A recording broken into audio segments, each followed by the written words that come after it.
What if you suddenly lost control of your body and your independence, all while feeling invisible to the world? Grace Harper woke again at 3 a.m., the familiar ache in her bladder pulling her from restless sleep. She sighed, the dim glow of the clock showing 3:07, knowing this was the fourth time tonight she had made the slow, careful journey from bed to bathroom. She pressed her hand to her chest, steadying the quickening heartbeat, wondering silently if this was just old age or something worse. The quiet of the house pressed in around her, the creaks and sighs of the old Midwestern home she had shared with her late husband now strangely foreign in her solitude.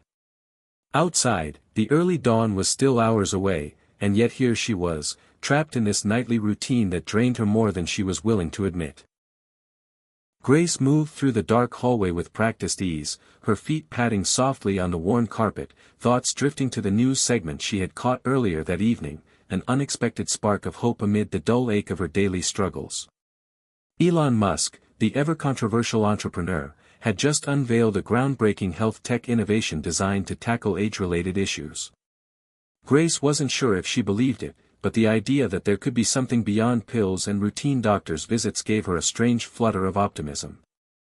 She thought to herself, hit subscribe and leave a comment with where you're watching from. This story might just spark a new beginning. What's one thing that always pushes you forward, even when things get tough? The line lingered in her mind, a challenge she hadn't yet dared to answer. As she returned to bed, the cold sheets a brief shock against her skin, Grace's mind wandered back to a time when her nights were filled with dreams and not restless awakenings. She remembered her husband, Jim, his easy laugh and the way his hand fit perfectly around hers. After his sudden passing 5 years ago, the house had felt empty, the silence a weight pressing down on her spirit. She had tried to keep going for the sake of her daughter Emily, who was now living across the country with a family of her own. But the nights were the hardest. No one saw the battles she fought behind closed doors, the creeping loss of control, the fear of becoming a burden, the loneliness that settled in when the world was asleep. Grace wasn't alone, she knew that. Many of her friends in their small town complained about similar issues, the trips to the bathroom that interrupted sleep, the fatigue that followed, the quiet embarrassment of discussing such private matters. But few spoke openly, trapped by shame or the resignation of getting older. The thought made Grace's heart ache. She wanted more than just acceptance, she wanted answers, and maybe, just maybe, a way out. As she closed her eyes, she promised herself she would find a way to break free from this invisible prison.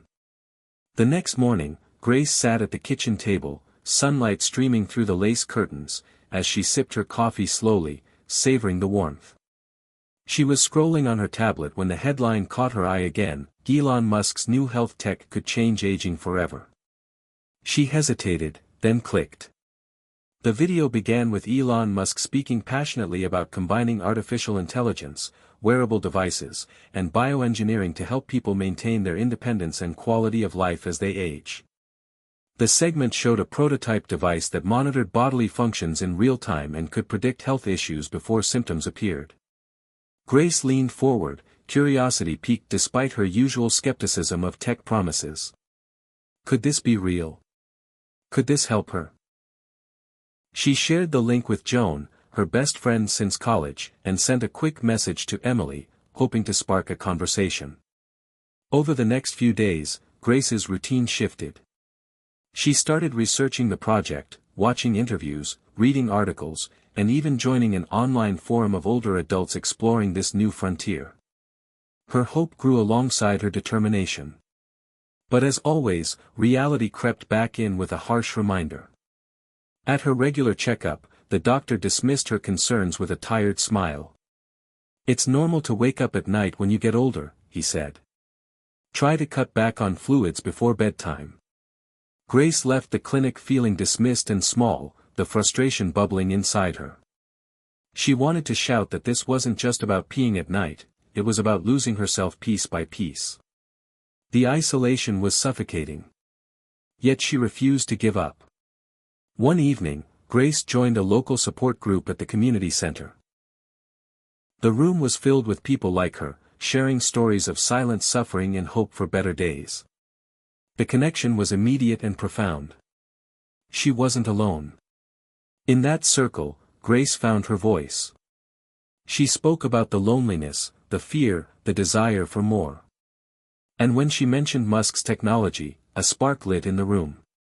Together, they dreamed of possibilities. The days that followed were a mix of ups and downs. Some mornings, Grace woke feeling energized and hopeful, others, she struggled under the weight of doubt and fatigue. Her daughter Emily called less often, busy with her own life, leaving Grace to navigate the emotional roller coaster largely on her own. But the thought of the tech, this mysterious, promising new hope, kept her moving forward. What if this was the answer? What if this could restore not just her nights but her life? Grace decided she would find out. The decision to travel to Silicon Valley was sudden but resolute. She packed a small bag, informed Joan and Emily, and booked a flight to a city she had only seen in movies and on television. The clinic was unlike anything Grace had ever experienced, gleaming glass walls, sleek design, and a hum of quiet activity. There she met Dr. Alvarez, a compassionate and brilliant scientist who explained the experimental treatment in detail. It combined AI-powered monitoring with a tiny implant designed to regulate bladder function, potentially eliminating those nightly interruptions. Grace listened, heart pounding. This was her chance. The first treatment was intense, she described it later as stepping into the future, both thrilling and terrifying. The technology felt invasive yet hopeful, a strange marriage of human vulnerability and cutting-edge science. Over the following weeks, Grace monitored every change with cautious optimism. Some nights were better, fewer bathroom trips, deeper sleep. Other days brought side effects and uncertainty. But through it all, she found strength in the support from Joan's daily calls and a surprise rekindling of connection with Emily, who began to visit more often, curious and hopeful herself. Grace's journey was not just about technology, it was about reclaiming her life piece by piece. She faced setbacks and public scrutiny as rumors spread in her small town about her high-tech experiment. Yet she held on to hope, fueled by moments of joy and breakthroughs. Each step forward was hard-won but meaningful. She journaled her experiences, capturing the raw emotions, the fear, the hope, the determination. Grace learned that aging did not mean giving up but evolving, finding new ways to fight for independence and dignity. Her story was becoming more than personal, it was a beacon for others trapped in silence. One evening, as she prepared for bed without the usual dread, Grace whispered to herself, "Life is full of surprises, but love and courage will always lead the way." She realized she was ready to share her journey, to inspire others to find their own sparks of hope. After all, what if the answer to waking up at night wasn't just medicine or acceptance, but technology combined with courage? And so, Grace's story begins, not just of a woman over 60 battling a nightly struggle, but of a new chapter in human resilience and innovation, one that might just change the way we age forever. Grace Harper's life was a tapestry woven with love, loss, and quiet resilience, threads that had shaped her into the woman she was today. Born and raised in a small town in Ohio, she grew up surrounded by the kind of close-knit community where everybody knew your name and your story. As a child, Grace was curious and bright, the kind of kid who stayed up late reading books under her covers with a flashlight, dreaming of a life filled with adventure beyond the cornfields.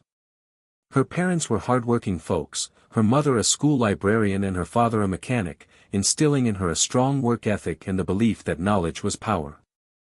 In her early 20s, Grace met Jim Harper at a local diner, a handsome man with a quick smile and a gentle heart. They married young and built a life filled with small joys, weekend fishing trips, Sunday dinners with extended family, and endless laughter. For over 30 years, they were inseparable, partners in every sense of the word. But fate had a cruel twist waiting. Jim's sudden heart attack 5 years ago shattered their perfect world. Grace was left to navigate the silence he left behind, a silence that filled the once lively house with shadows and memories. In the early days after Jim's death, Grace was numb, moving through her routines like a ghost. She found solace in her daughter Emily, who was still in college at the time, but as Emily grew busy with her own life, the distance between them grew, not just in miles but emotionally. Grace's once vibrant social circle dwindled as friends moved away or faced their own battles with aging. Loneliness crept in, an uninvited companion she tried to ignore. Her nights became the hardest part of the day. The frequent awakenings, the growing frustration with her body's betrayals, they gnawed at her spirit. Yet, beneath the weariness, Grace held on to hope, a stubborn ember that refused to die out. She often reflected on her mother's advice: life is about how you hold on to hope when everything else slips away. Her relationship with Emily was complicated but deeply rooted in love. Emily was a bright woman in her early 30s, juggling a career in marketing with raising 2 young children.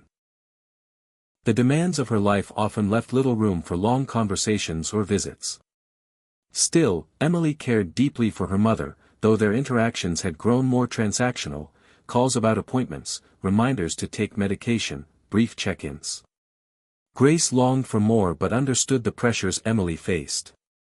Their relationship was a delicate balance of love, guilt, and unspoken worries. Joan, Grace's best friend since college, was her anchor in many ways.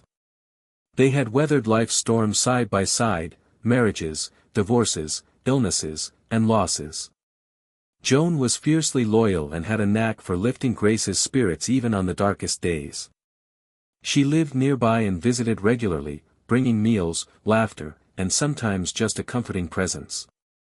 Joan's unwavering support reminded Grace she wasn't alone in this journey. Grace's emotional landscape was marked by a blend of gratitude and grief, strength and vulnerability. She carried the scars of loss but also the wisdom that came from surviving.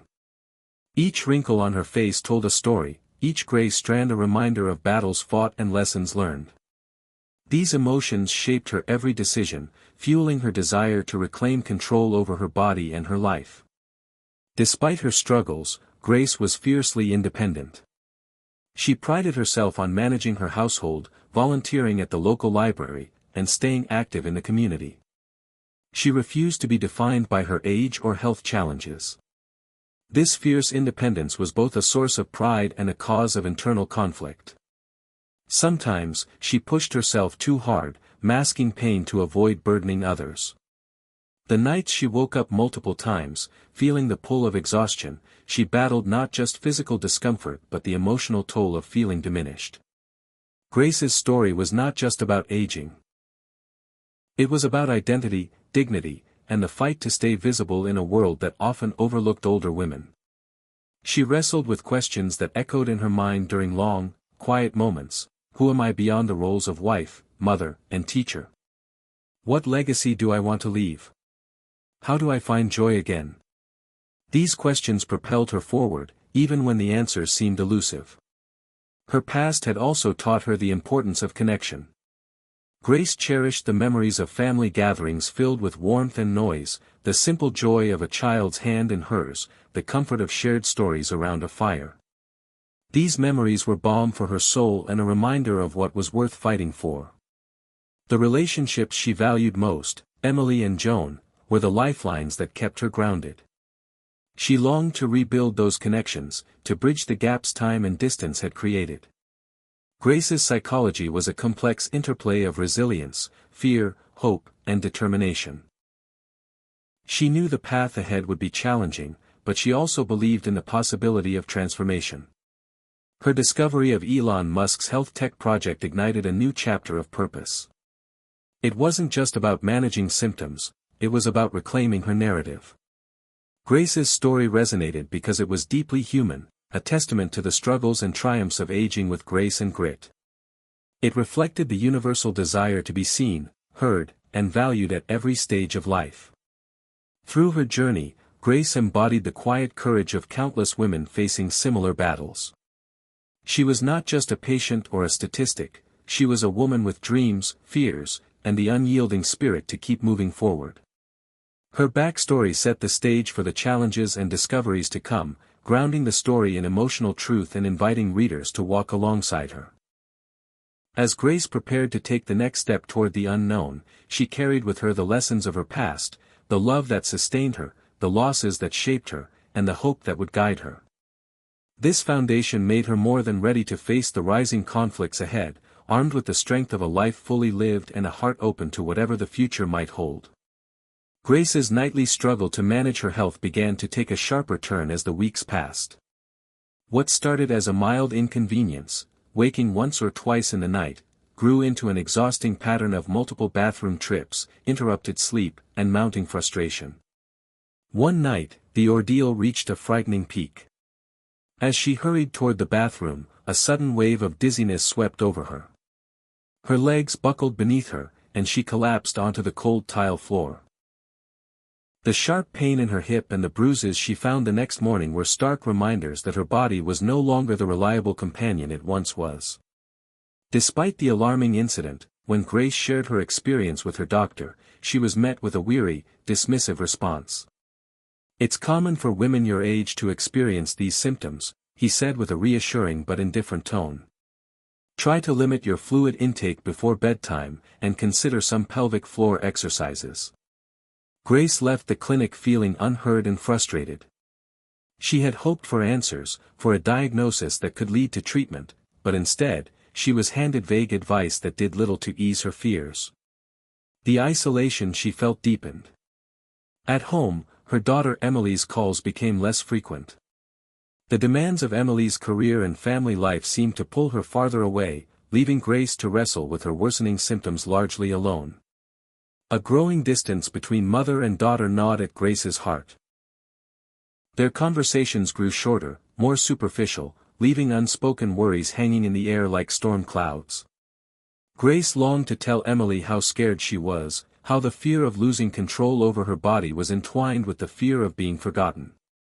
But she held her tongue, not wanting to add to her daughter's burdens. The night stretched on, each one a battle against exhaustion and loneliness. Grace's body was changing in ways she didn't understand, and the growing dependence on herself to manage it only heightened her anxiety. The more she struggled, the more her confidence wavered. She began to question her own worth, wondering if this decline was an inevitable price to pay for aging. The sense of invisibility crept in, no longer the vibrant woman who had once taught hundreds of children and inspired a community, but someone fading quietly into the background. But Grace was not one to surrender easily. When she saw the news segment about Elon Musk's new health technology, something inside her stirred. The promise of innovation, of cutting-edge science aimed at tackling the very issues she faced, sparked a flicker of hope. She began researching obsessively, poring over articles, watching interviews, and joining online forums where others her age shared their experiences and curiosity about the emerging tech. It was in one of those forums that Grace connected with a woman named Patricia, who had started a similar treatment a few months earlier. Patricia's cautious optimism and detailed updates encouraged Grace to believe that change was possible. With Joan's encouragement, Grace decided to take the leap. The decision to travel to Silicon Valley was both exhilarating and terrifying. The bustling city was a far cry from her quiet Ohio hometown. She arrived at the clinic, a state-of-the-art facility humming with quiet efficiency, staffed by scientists and doctors who spoke passionately about the potential of their work. Dr. Alvarez, the lead scientist, welcomed Grace with warmth and professionalism. He explained that the treatment combined a minimally invasive implant with AI-powered monitoring that could predict and manage bladder function in real time. The procedure was experimental but showed promising results in early trials. Grace's heart raced as she listened. The possibility of reclaiming her nights, her sleep, her life, seemed tantalizingly close. Yet, fear lingered in the corners of her mind, fear of the unknown, fear of failure, fear of being one more statistic in a long line of medical experiments gone wrong. The first treatment was scheduled for the following day. Grace lay in the sterile hospital bed, the hum of machines and sterile scent filling the room. Dr. Alvarez held her hand, reassuring her as the anesthetic took hold. The procedure was swift, and though the recovery was uncomfortable, Grace felt a strange sense of accomplishment. She had taken control. The days that followed were a roller coaster of sensations and emotions. Some nights brought relief, a deep, unbroken sleep that she hadn't experienced in years. Other days were clouded by side effects, fatigue, occasional dizziness, and moments of uncertainty that made her question if she had made the right choice. Through it all, Joan's daily calls were a lifeline, offering laughter and encouragement. Emily surprised her with a visit, driven by curiosity and the hope to reconnect. Their conversations grew deeper, peeling back layers of distance and misunderstanding. Grace found herself opening up about fears she had long buried, and Emily listened, vulnerable and honest. This renewed connection fueled Grace's determination to push forward. But the journey was far from smooth. News of Grace's involvement with Musk's controversial project leaked in her hometown. Gossip spread quickly in a small community, and not all of it was kind. Some neighbors viewed the technology with suspicion, whispering about fooling with nature and playing God. Grace felt the sting of judgment, the discomfort of being a subject of scrutiny and misunderstanding. At times, she doubted whether her fight was worth the price. Yet, when she met with others facing similar struggles at the support group, she realized she was part of something bigger. Together, they shared stories of hope and hardship, dreams and fears. They found strength in community. The technology itself evolved rapidly. Elon Musk's team integrated Neuralink-inspired features.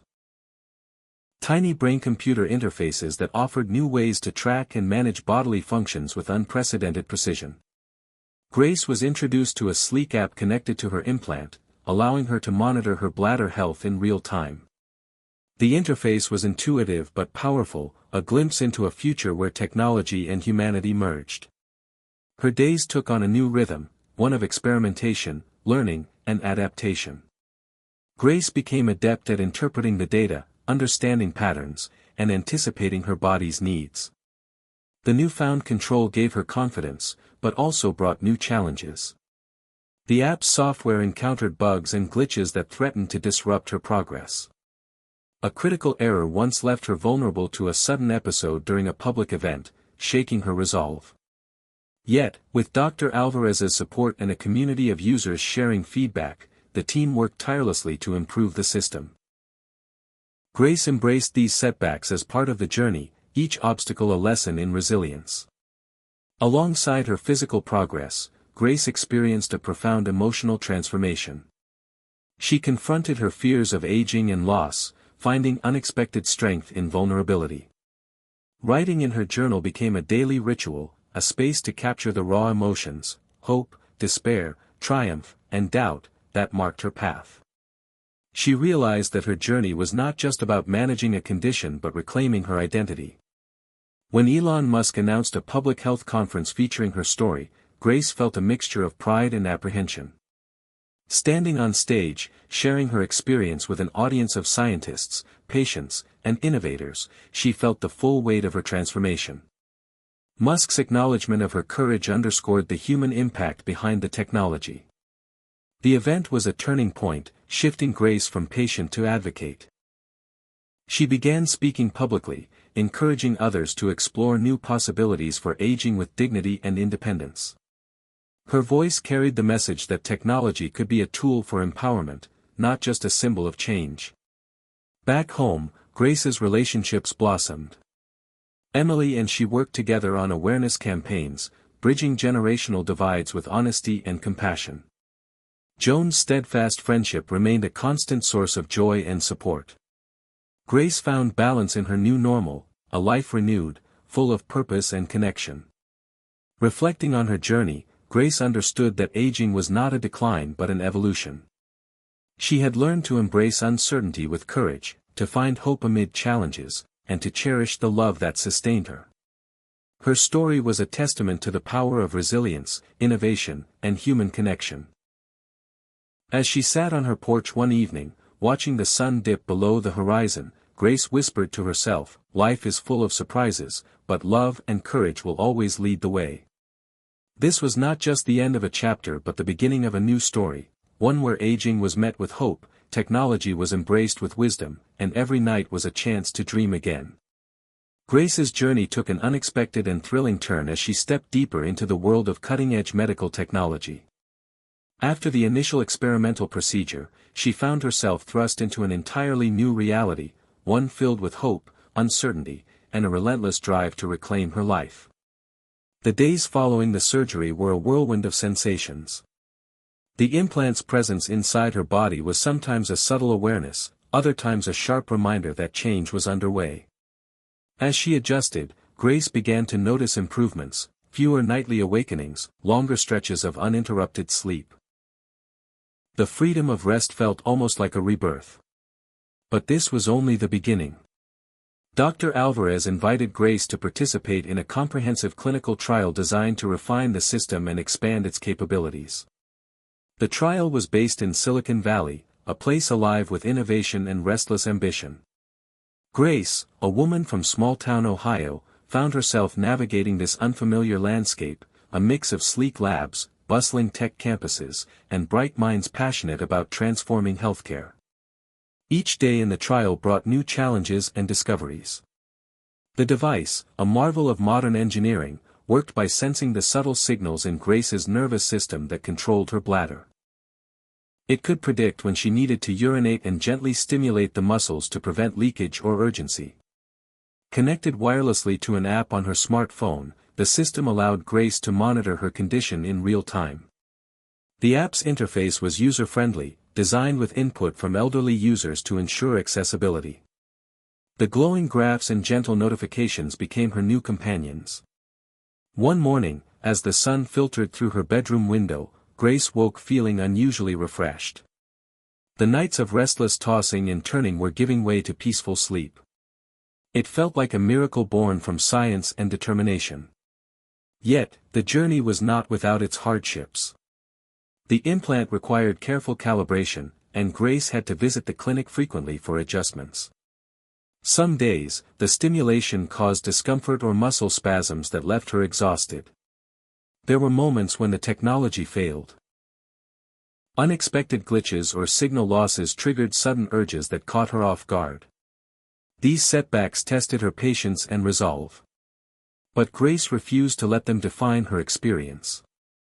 She leaned on Joan's unwavering support and drew strength from the growing community of trial participants who shared their stories and strategies online. The camaraderie was a lifeline in moments of doubt. Outside the clinic walls, Grace's life began to shift in subtle but profound ways.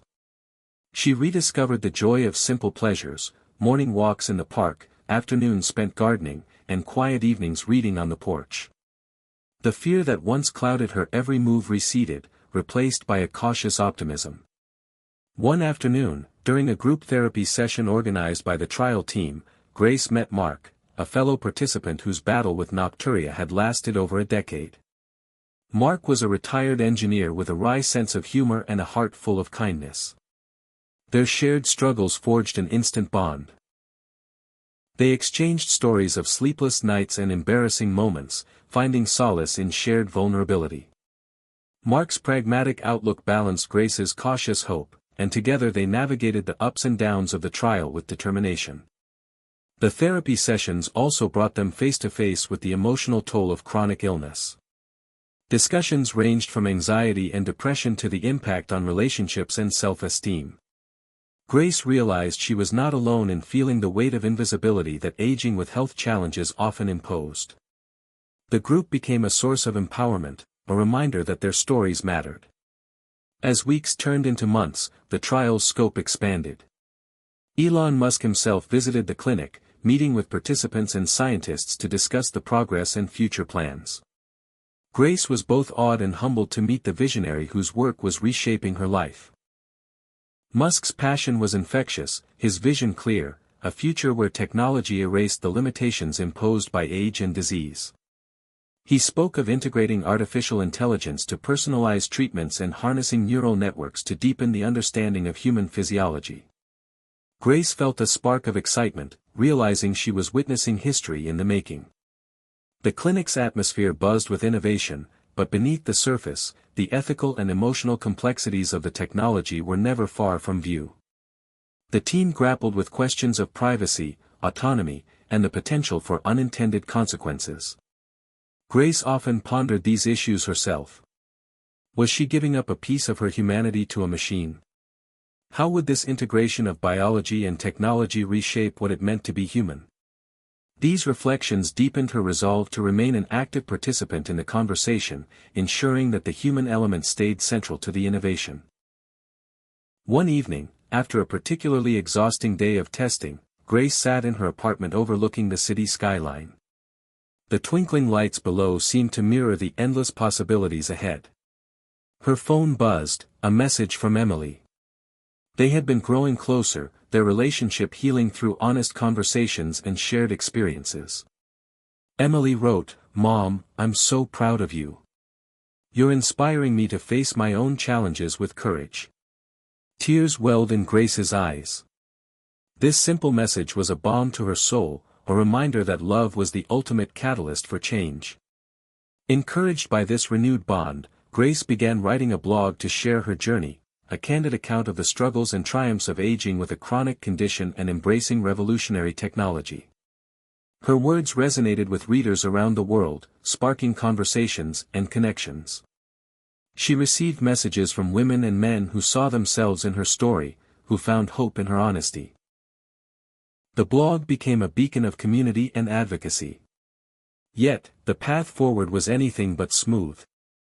During a routine checkup, Dr. Alvarez informed Grace of an unexpected complication. The implant had caused minor inflammation in the surrounding tissue, a risk that was known but rare. The team recommended a brief pause in the device's stimulation and a course of anti-inflammatory medication. Grace felt a wave of fear and frustration wash over her. The progress she had fought so hard to achieve seemed threatened. The uncertainty of the pause weighed heavily on her, igniting old anxieties about losing control. But once again, Grace found strength in her support system.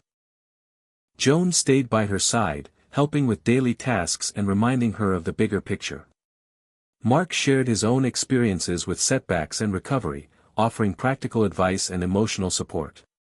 Emily adjusted her schedule to spend more time with her mother, their growing closeness a source of mutual healing. The weeks without stimulation tested Grace's resilience. She experienced more frequent urges and disrupted sleep, but she met these challenges with a newfound grace and determination. She used the time to focus on mindfulness practices and gentle exercise, nurturing her body and mind. When the inflammation subsided, the device was reactivated with careful adjustments to minimize discomfort. The relief was palpable. This experience deepened Grace's appreciation for the complexity of her journey. It was not just about technology or symptoms but about embracing the full spectrum of human experience, joy and pain, progress and setback, hope and fear. As the trial approached its conclusion, Grace found herself reflecting on the transformation she had undergone. From a woman isolated by illness and fear, she had become an advocate, a voice for innovation, and a symbol of resilience. Her story was no longer just her own but part of a larger movement toward redefining aging and health. The final phase of the trial included a public demonstration where Grace and other participants shared their experiences with medical professionals, researchers, and the media. The event was electric with anticipation. Grace stood on stage, heart pounding, ready to speak. When she shared her story, the nights lost, the fear, the hope, the technology that had given her back control, the room was silent, moved by her authenticity. Musk praised the participants, calling them pioneers at the frontier of human health. The event marked a turning point, signaling the arrival of a new era in healthcare. Back home, Grace embraced her new life with open arms. She continued to advocate for patient-centered innovation and worked with community organizations to raise awareness about aging and health technology. Her relationship with Emily blossomed, founded on honesty and shared purpose. Joan remained her steadfast companion, a reminder of the power of friendship. Grace's journey was far from over, but she now faced the future with courage and hope. The unexpected twists and turns had shaped her into a woman transformed, not defined by age or illness but empowered by her experiences. As she sat on her porch one evening, watching the sun set behind the hills, Grace whispered a promise to herself, to live fully, love deeply, and embrace the unknown with an open heart. The wind shifted suddenly as Grace walked through the field near her childhood home, now a quiet memory tucked behind new housing developments and convenience stores. The place had changed, but it still held the same open sky, the same rustling of leaves, and the scent of summer grass that seemed to breathe memories into life. It had been nearly a year since she had taken that first uncertain step into the trial that would transform her, and now, standing here in the heart of the familiar, she felt like a stranger and a pioneer all at once. Her device was working better than ever, now calibrated and updated to a precision that no longer required daily adjustments. What once seemed futuristic was now woven seamlessly into her routine. She no longer thought twice about the app that glowed softly on her phone, quietly monitoring, learning, and adjusting to her rhythms. Most nights, she slept uninterrupted, the dark hours filled with dreams rather than dashes to the bathroom.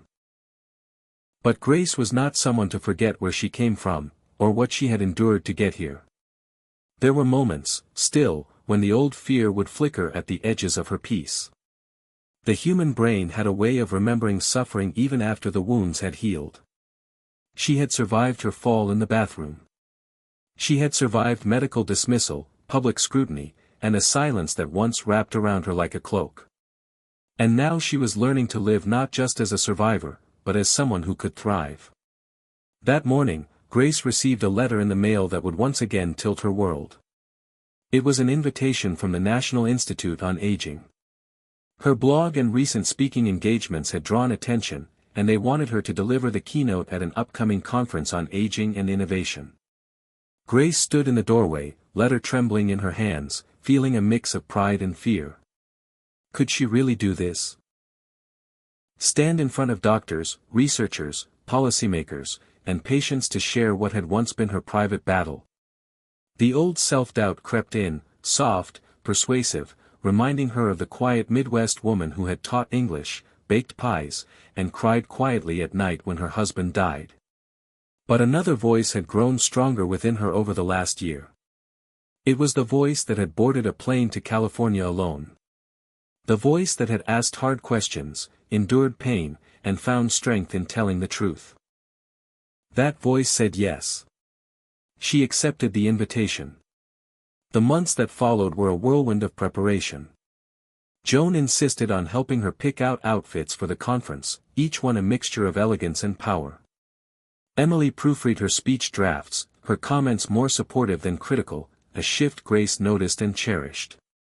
They were rebuilding their bond, not just as mother and daughter, but as two women who had finally learned to see each other clearly.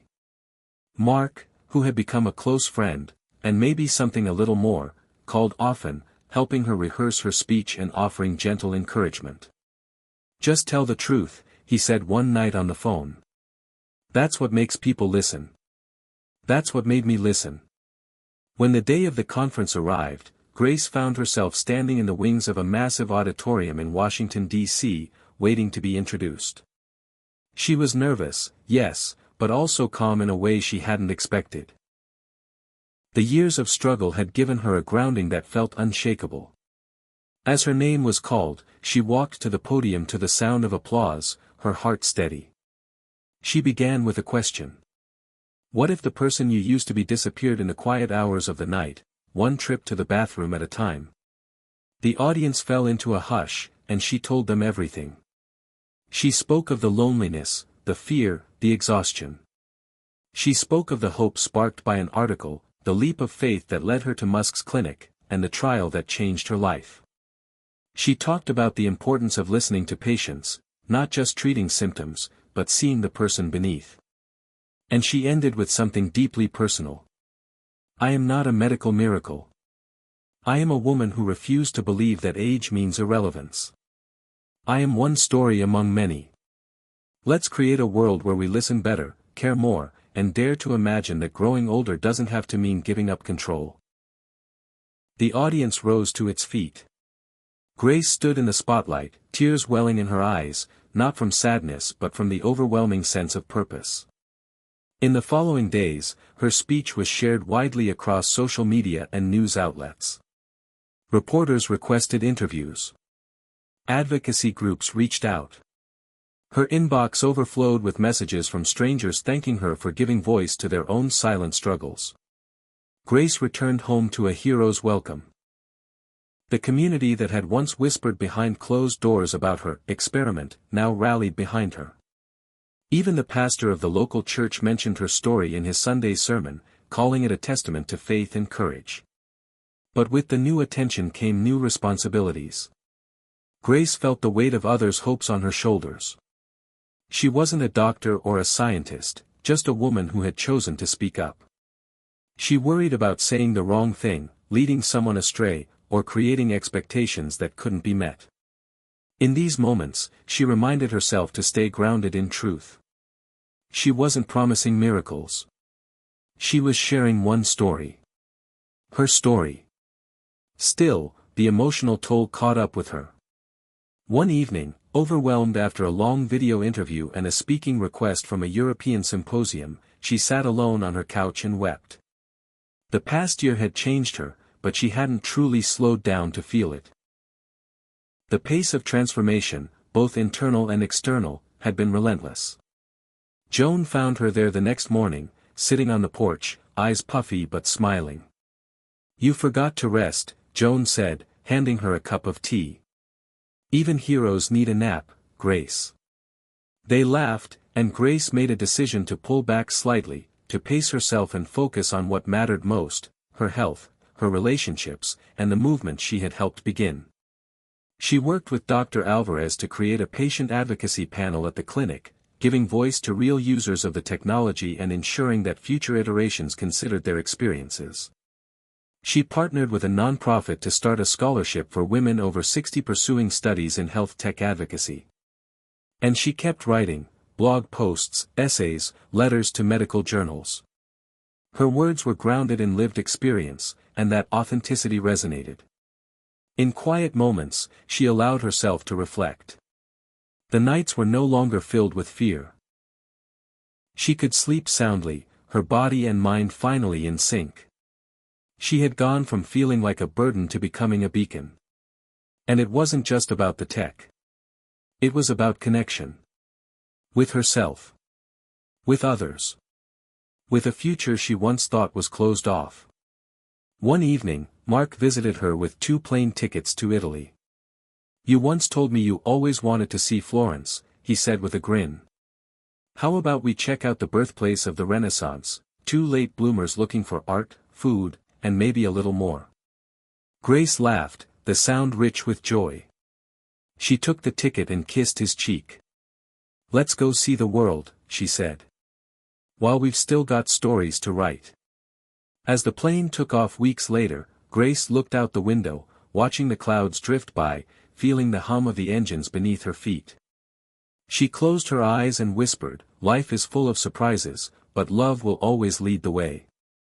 She believed it now more than ever. Grace had always believed that the greatest chapters in life came quietly. Not with fanfare or grand announcements, but with steady, deliberate steps forward, the kind of steps that felt almost unremarkable in the moment but revealed their significance only in hindsight. That belief carried her through Italy, through cobblestone alleys in Florence and sunset strolls along the Arno River. It was during these quiet moments abroad with Mark that Grace realized her transformation wasn't just physical or public, it was emotional. She had changed at the core. Gone was the woman who once apologized for her body's limitations. In her place stood someone unafraid to ask for what she needed, to speak up, to take up space. Italy was more than a vacation. It was a mirror, showing her how far she'd come. One morning, seated at a small cafe sipping espresso, Mark looked at her and said, "You smile more now. I think I've known you long enough to say that." Grace chuckled, brushing croissant crumbs off her blouse. "I think I cry more too. But they're not always sad tears anymore." They both understood that kind of shift, the emotional release that came after years of repression. For decades, Grace had been the dependable one, the strong wife, the resilient widow, the caring mother, the reliable friend.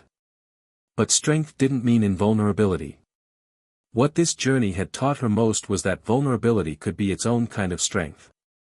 When they returned home, fall had painted her small Ohio town with bursts of orange, red, and gold.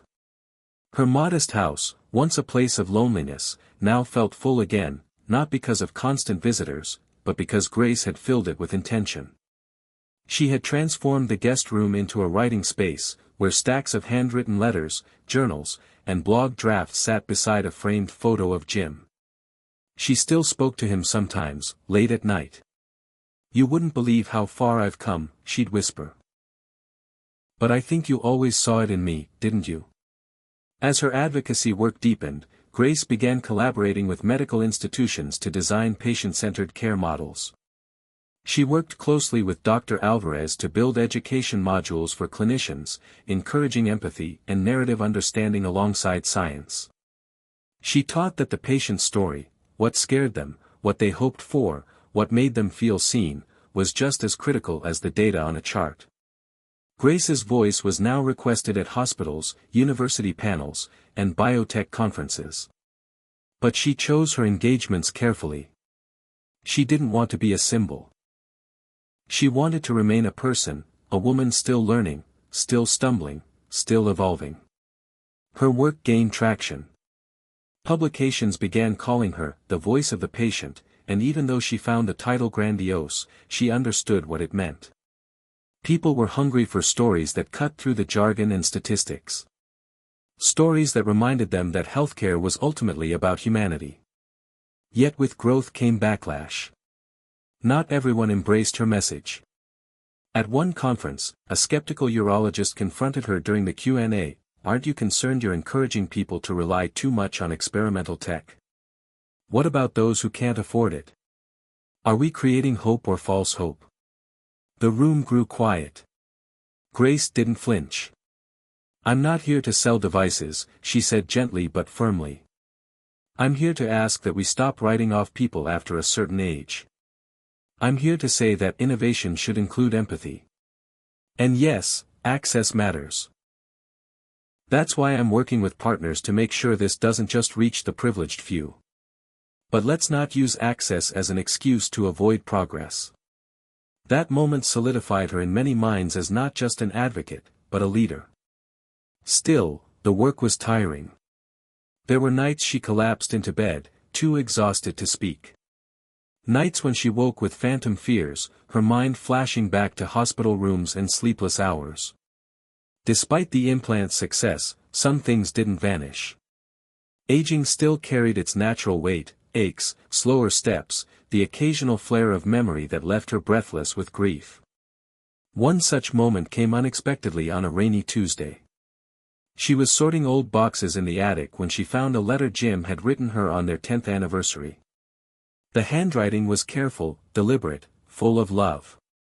She sat down on the floor, the dust swirling around her like memory itself, and read every word. "You've always had a fire in you, Gracie. Even when you don't see it, it's there.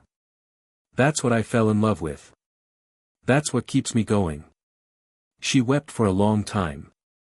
Not from sadness alone, but from the sudden, piercing joy of being reminded she had always been loved exactly as she was. That night, she lit a candle for Jim, opened her journal, and wrote 3 words she had never dared to before: "I am enough." The next day, she received a message from a young woman named Tara, who had found Grace's blog after being diagnosed with early-onset bladder dysfunction. "Reading your story gave me hope when I didn't even know I needed it," the message read. "Thank you for showing me that I'm not broken." Grace replied personally. She always did. These one-on-one connections mattered more to her than any headline or award. Every person who reached out was a reminder of why she had started this path in the first place. It wasn't just about her healing. It was about giving others permission to begin theirs. Her relationship with Emily had blossomed.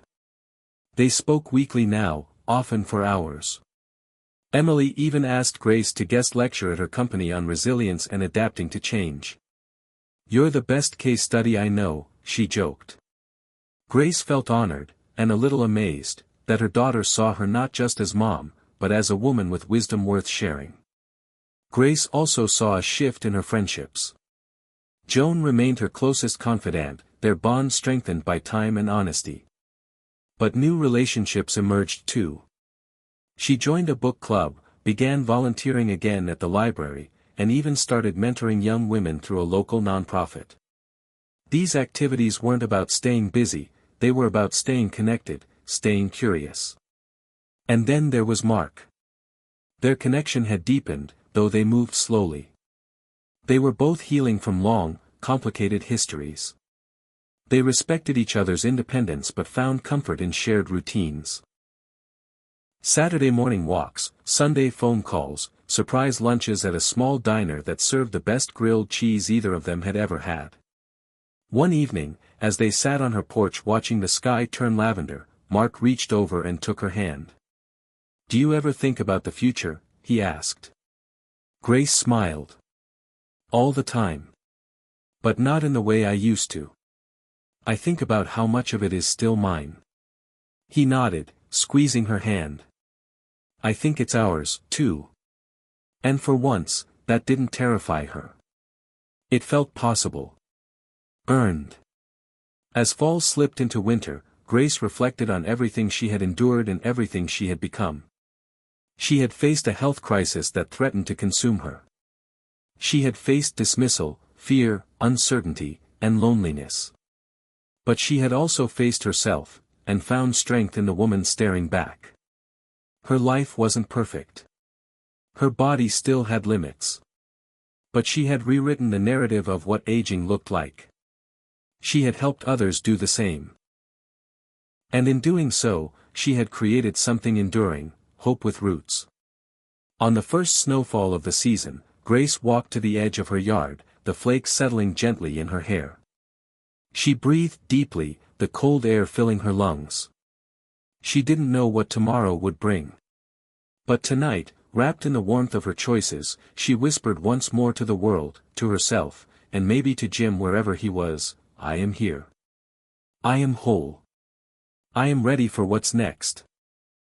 The new year arrived not with a bang, but with a quiet snowstorm that blanketed Grace's town in white.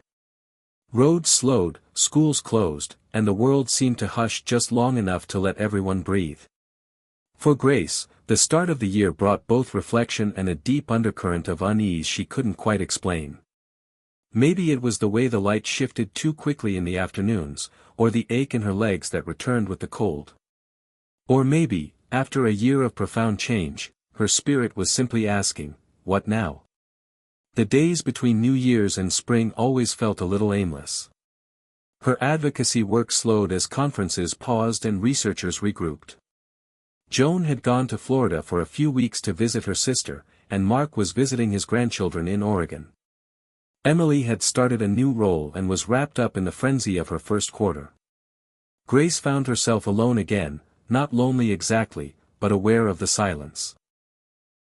She returned to her journals, flipping back through pages marked by uncertainty and revelation. Reading her own words from just months before, she was struck by how fast things had moved. How much she had overcome. But also, how fragile it all felt now. The device inside her body, so cutting-edge and life-altering, had given her a new lease on life. Yet it still required updates, maintenance, and trust. And trust was a muscle she had only recently started flexing again. One cold morning, Grace noticed something she hadn't felt in months: urgency. Not the familiar panic from a year ago, but a whisper of it. She walked to the bathroom, heart pounding slightly. It wasn't a full regression, but it was enough to send her mind spiraling. Was the device malfunctioning? Was this the beginning of a breakdown? She called the clinic, trying to sound calm. They booked her for a remote diagnostic session later that week. Dr. Alvarez assured her it was likely a minor glitch. Something that could be resolved through software. "Grace, don't jump to fear," she said. "You know what to look for. Let's not borrow worry." But worry came anyway. That night, Grace barely slept. Not because of bladder issues, but because the feeling of uncertainty had returned with a vengeance. She had told so many people that she was better now. She had stood on stages and written op-eds. What if she had spoken too soon? What if she was the exception that proved the rule?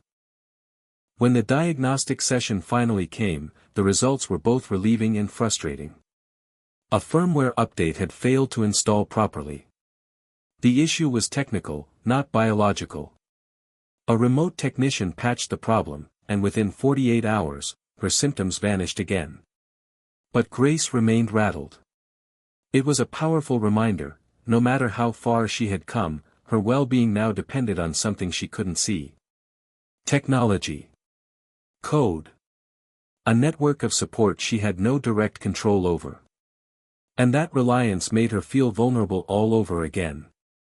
She called Mark and told him everything, half expecting him to pull away, to fear the instability. Instead, he listened. Quietly. Fully. "Grace," he said after a long pause. "I have high blood pressure. I take a pill every morning. If I miss 2 days, I feel it. If the pharmacy forgets to refill it, I'm at risk. That's dependency too. The only difference is we've normalized it." She was quiet, absorbing that. "You've embraced a new tool," he continued. "That doesn't make you weak. That makes you wise." They talked for 2 hours that night, about everything from software updates to aging bodies to what it meant to trust in something, or someone, you couldn't fully control. Grace hung up feeling steadier, if not entirely calm. Over the following weeks, she channeled the lingering anxiety into purpose. She began pushing harder for patient education around health technology, how to troubleshoot, what to expect, how to advocate when things went wrong. She created a series of webinars with the clinic, aimed specifically at older users who were eager but intimidated. She remembered how afraid she had once been to even download an app. As spring approached, Grace received an invitation to join a global panel on aging and artificial intelligence. She would be traveling to Tokyo as one of 4 patient innovators, a term coined by the organizing foundation. The trip would be long and the time change brutal, but Grace accepted without hesitation. She no longer feared the unknown in the same way. Before the trip, she scheduled a checkup at the clinic. Everything was functioning perfectly. Dr. Alvarez hugged her when she walked in.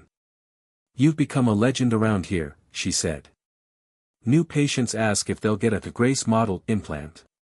Grace laughed. "Let's hope I'm a good role model." "You are," Dr. Alvarez said seriously. "Not because things have been perfect. But because you've stayed honest. And because you never gave up." The Tokyo conference was unlike anything she'd ever experienced.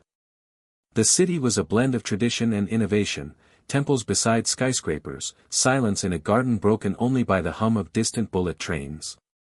The panel included experts from Singapore, Norway, Kenya, and the US. The diversity of perspectives stunned Grace. She learned about AI models that tracked hydration in rural villages, wearable monitors embedded in traditional fabrics, and elder tech education led by teenage volunteers. When it was her turn to speak, she stood in front of a packed auditorium and took a breath.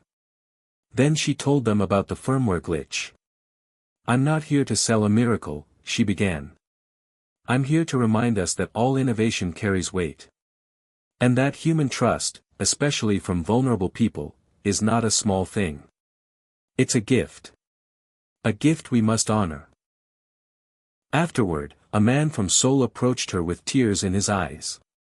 His mother had struggled with similar symptoms, and her story gave him the courage to seek help for her. Back home, Grace felt changed again, but this time, it wasn't as dramatic. It was subtler, like a tree growing in small, invisible increments. She began hosting monthly tea gatherings for women in her community, calling them Grace Circles. No agendas. Just space to talk about getting older, about grief and sex and ambition and fear. They were messy and beautiful and necessary. Her bond with Emily deepened. They talked more openly now, about their past, about regrets. Emily admitted one night, "I used to think you didn't really understand me. But I see now you were surviving your own battles. Grace smiled, brushing her daughter's hair behind her ear like she had when Emily was a girl. We all were. She thought often of Jim. Not with sorrow, but with gratitude. He had loved her through so much. And she had grown into someone she knew he would be proud of. Not because she was fearless, but because she had refused to stay afraid. One morning, walking through the garden in her backyard, Grace stopped to stare at a single blooming daffodil. It was the first flower of spring, bright and unapologetic. She knelt beside it, touching the yellow petals gently.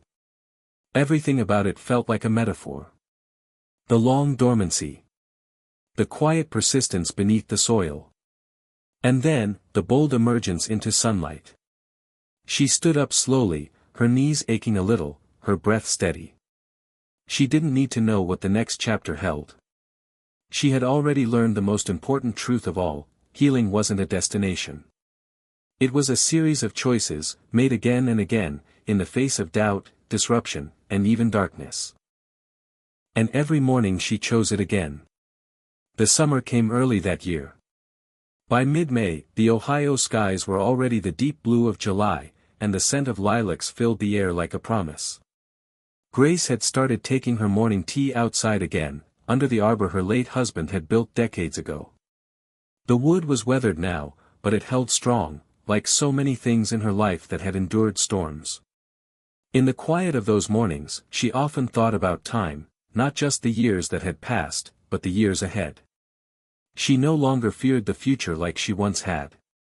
But she had begun to feel something else pressing in, a need to be intentional with every moment. One morning, as she sat beneath the shade of the climbing roses, her phone buzzed with an international number. She almost didn't answer, but something told her to pick up. "Hello, is this Grace Thomas?" a polished voice asked. "My name is Amina Zubair. I'm calling on behalf of the World Health Alliance." Grace blinked, unsure whether she'd heard correctly. "We're organizing a task force on equitable health technology implementation across aging populations. Your name came up repeatedly in our research. Would you be willing to serve on the advisory board?" Grace stood slowly, the phone pressed tightly to her ear. "That's unexpected," she said honestly. "Unexpected," Amina said, "but not undeserved." After the call, Grace didn't celebrate.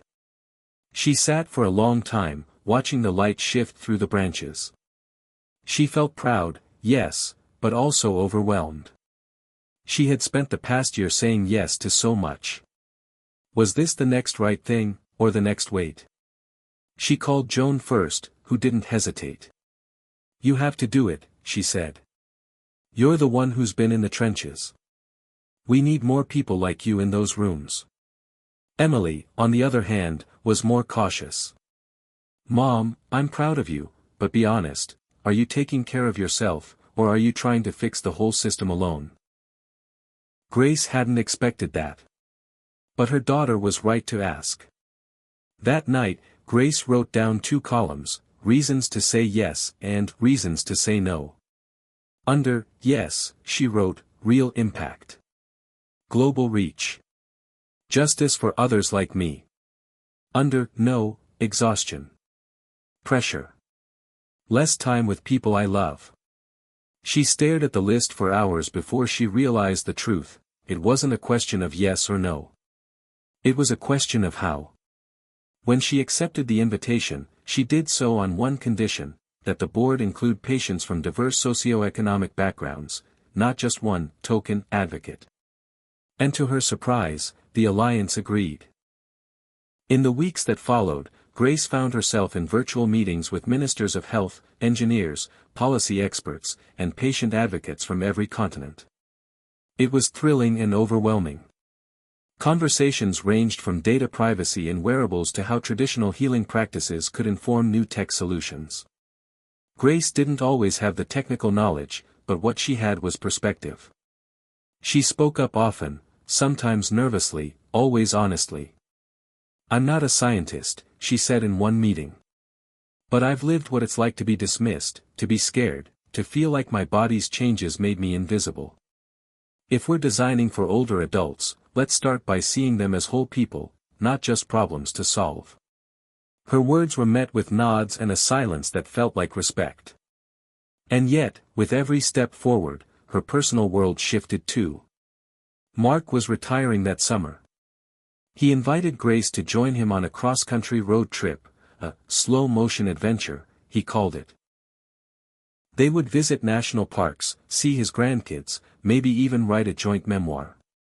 It was everything she once dreamed of. But the timing now felt complicated. "I've already said yes to this advisory role," she told him one night over dinner. "It's important work, and I can't just disappear for a month." Mark nodded, his eyes kind. "I understand. I just thought, after everything, we'd make time for living, too." It wasn't a guilt trip. It was an invitation. And Grace didn't have an answer. She felt split, between global change and personal joy, between duty and desire.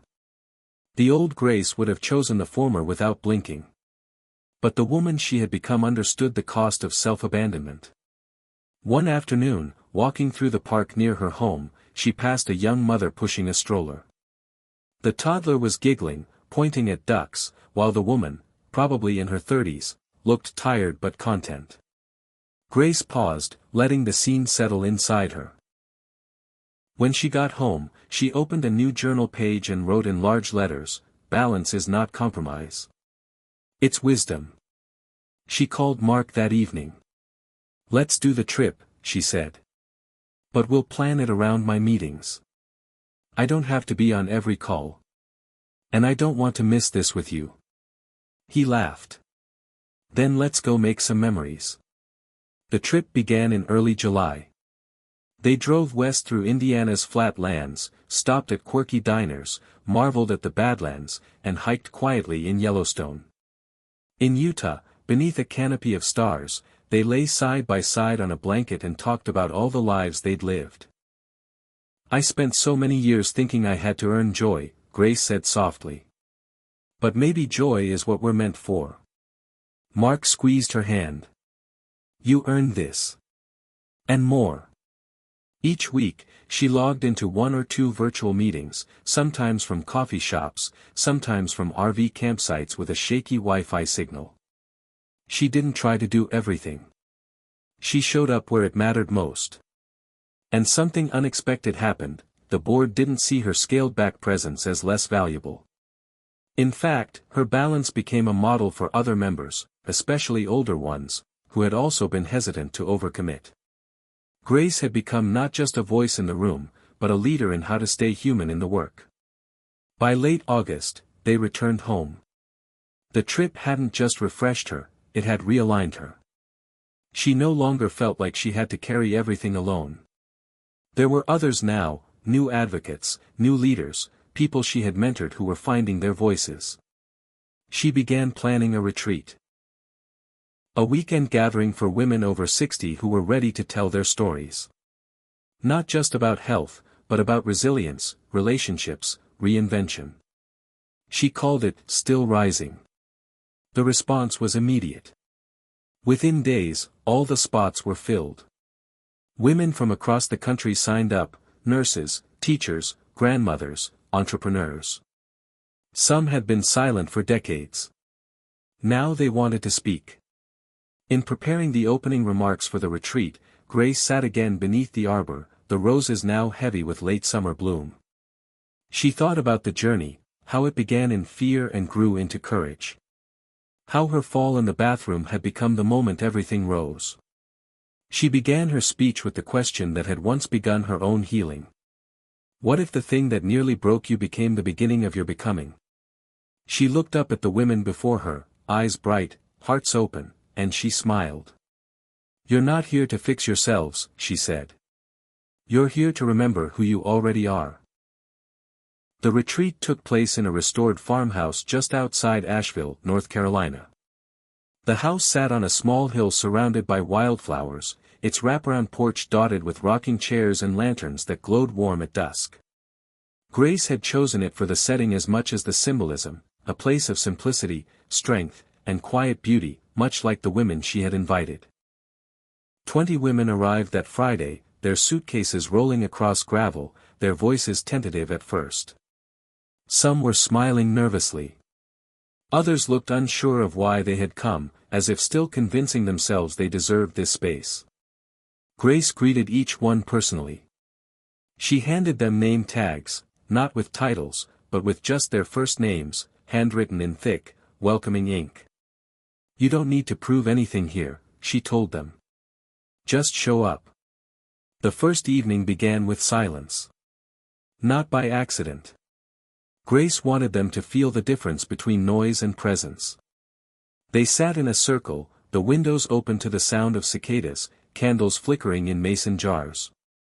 She stood slowly and said, "We've all been taught to shrink, to apologize, to ask less as we grow older. But the truth is, we are still rising. And this weekend, we're going to tell the truth, not the polite version, but the full version. About our bodies, our regrets, our victories, our loneliness, our joy. Because our stories are not over. In fact, they might just be beginning again." There was a beat of silence. Then someone clapped. And soon the whole room did. Not loud and boisterous, more like thunder in the distance, gathering strength. The next 2 days were filled with laughter, tears, and the unmistakable sound of release. Women who had spent years hiding their struggles spoke openly about incontinence, menopause, and the way doctors had dismissed their symptoms. Others shared tales of heartbreak, of late-life love, of reinvention after careers had ended or spouses had passed. There was Lily, a retired librarian who said she hadn't worn a swimsuit in 20 years because of shame, and who, on the second day, jumped into the retreat house's tiny pool, fully clothed, giggling like a teenager. There was Ruth, who brought the ashes of her late wife in a locket and finally told their story aloud for the first time. There was Clara, who admitted she hadn't touched anyone in years, not even a hug, and broke down when another woman embraced her without hesitation. Grace didn't try to lead every session. She guided gently, but mostly she listened.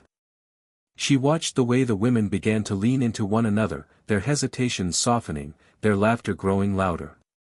What began as vulnerability had transformed into belonging. On the final evening, under a sky streaked with orange and purple, they gathered by the fire pit. Grace handed out small slips of paper. "Write down something you're ready to let go of," she said. "Something that no longer belongs to the woman you're becoming." They scribbled in silence. Some wrote in all caps. Others wrote just one word. Then, one by one, they fed the papers into the fire. Shame. Silence. "I'm too late. No one sees me. I missed my chance." The flames crackled, and the women sat together, watching the smoke rise. They weren't trying to erase their pasts. They were making space. Afterward, Grace took out her own slip and read it aloud before burning it, "The need to earn rest." The group exhaled as one. And for a long time, no one spoke. They just watched the fire and let the moment hold them. When Grace returned home the next week, her inbox was full. News of the retreat had spread. Women she didn't know were asking when the next one would be. Others wanted to help host. Health centers had taken notice too, asking how they could support similar experiences for their patients. But Grace paused before answering anyone. She needed time to absorb what had just happened. Because the truth was, she had never felt more alive. And also, she was tired. Joyfully, deeply tired. The kind of tired that comes not from depletion, but from wholehearted effort. She spent a few days in solitude, walking, journaling, cooking slow meals. Mark brought her dinner one night and they sat on the porch as she told him every detail. He smiled as he listened, pride clear in his eyes. "You know," he said, "what you're building here, it's not just healing. It's legacy." Grace shook her head. "I'm not trying to leave a legacy. I just want to make space." "That's what legacy is," he said. "Not what you leave behind. What you make room for?" She didn't answer right away. But later, she wrote his words in her journal and underlined them twice. In the weeks that followed, Grace began forming a nonprofit called Still Rising Collective. Its mission was clear: to amplify the voices of older women, improve health equity, and provide community spaces where truth-telling was celebrated, not shamed. She built a small team, Joan, of course, as co-director, a young social worker named Dahlia who had attended the retreat's final circle and asked if she could help, and a former tech executive who had left her career to focus on elder inclusion. It was a humble operation, no fancy offices, just a converted room in Grace's house and a shared Google Drive, but it was growing fast. Partnerships formed with local clinics. Universities reached out for workshops. Grace started a podcast, inviting women from all over to share their turning points, the moments they'd reclaimed themselves. And all the while, she kept learning. She still attended regular checkups. Her implant continued to work perfectly, but she remained an active participant in her health, never slipping into the passive role she had once been forced into. Sometimes she still doubted herself. On bad days, she'd wonder, who am I to be doing all this? I'm just one woman who got lucky with the right treatment at the right time. But then she'd receive an email like the one from Dolores, a 74-year-old grandmother in Arizona who had hidden her bladder condition for years and finally sought help after hearing Grace on a podcast. "Because of you," Dolores wrote, "I feel like I can dance again. I wore white pants to church last Sunday and didn't panic. I forgot how good that could feel." Grace read that message aloud to her team. And they all cried. The mission was personal. And it was working. 1 year after the first retreat, Grace stood once again before a new circle of women. This time, the group was double the size. The venue was different, but the energy was the same: nervous excitement, soft bravery. She looked at them and saw her past selves in their faces. Not just the woman who had collapsed in a bathroom, but the girl who once thought her power had an expiration date. The young mother who believed caregiving left no room for personal growth. The widow who thought grief would always be her loudest identity. And now, here she was. Whole. Tired. Brave. Beautifully unfinished. She cleared her throat and said, "Let me tell you something I learned the hard way. The world will always try to tell us that our stories slow down after a certain age. But what if that's when they get most interesting? What if this, right now, is your beginning?" The women leaned in. And Grace smiled. She had finally stepped fully into her name. Because Grace, after all, wasn't just something she had been given. It was something she had become. Hit subscribe and leave a comment with where you're watching from. This story might just spark a new beginning. What's one thing that always pushes you forward, even when things get tough? Fall arrived like a whisper, cool winds, rustling leaves, and a sense of things shifting quietly beneath the surface. Grace had just returned from a 2-day conference in Chicago, where she'd been a featured speaker on a panel titled The New Age of Aging. The room had been packed with healthcare executives, technologists, and a few scattered patient advocates like herself. But unlike the intimate storytelling of her retreats, this conference had felt different. Polished. Polite. Safe. She'd spoken clearly and passionately, as always, but something about the room unsettled her. The way attendees nodded at all the right times, but didn't ask questions.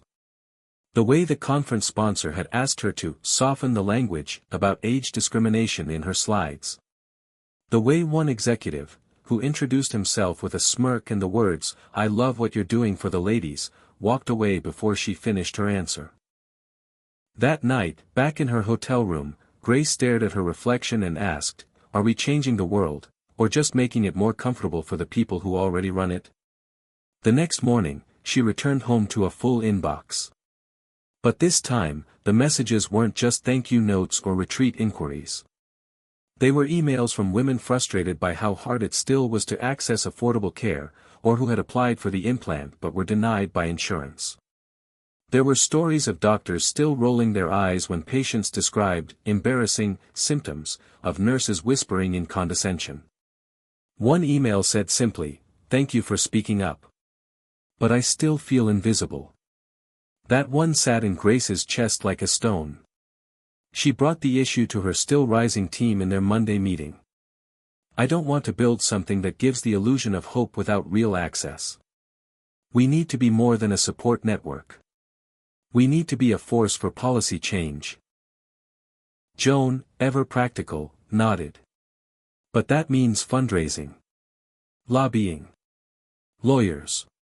And time," added Dahlia. "Lots of time."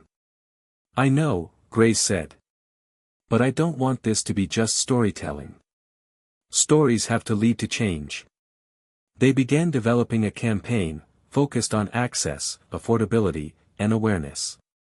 They launched it with a digital petition, op-eds in regional newspapers, and a short video campaign titled Still Worthy, featuring women over 60 speaking frankly about their experiences with aging and healthcare. The response was immediate and polarizing.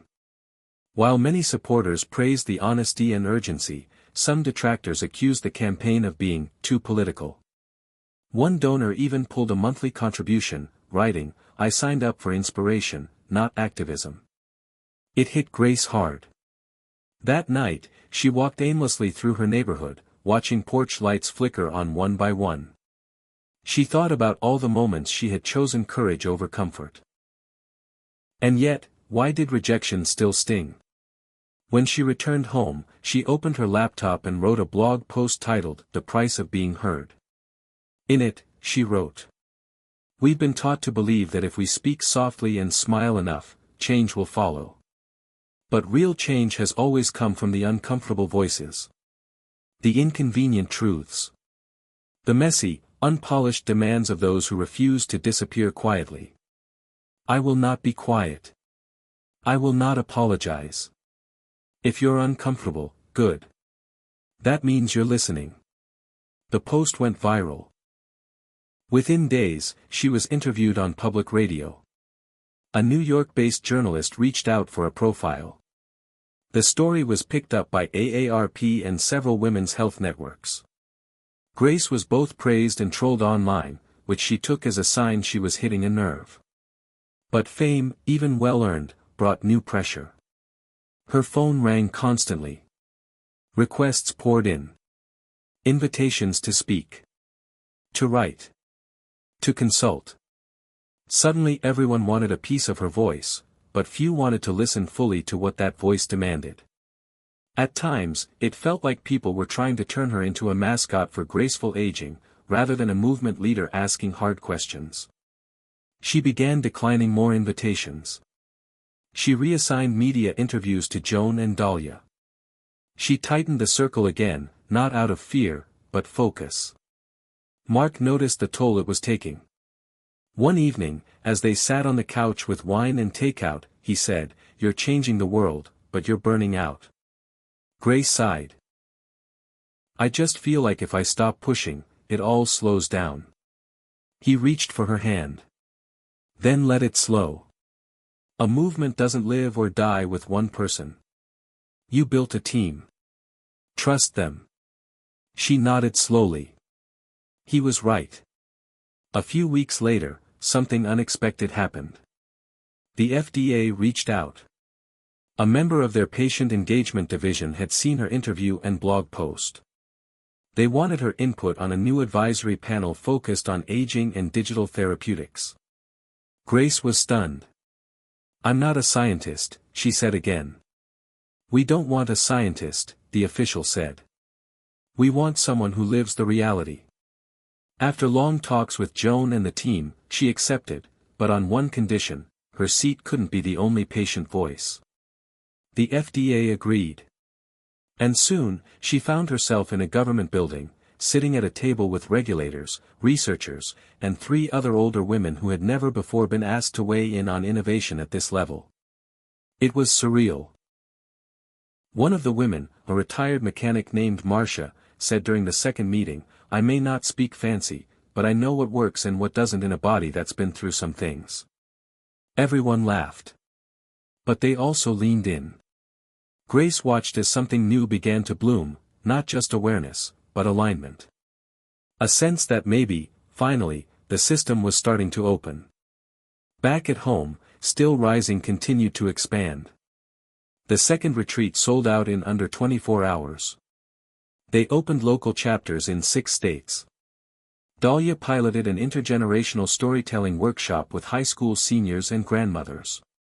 Joan created a curriculum for health professionals on age equity, now used in 4 nursing schools. And through it all, Grace kept writing.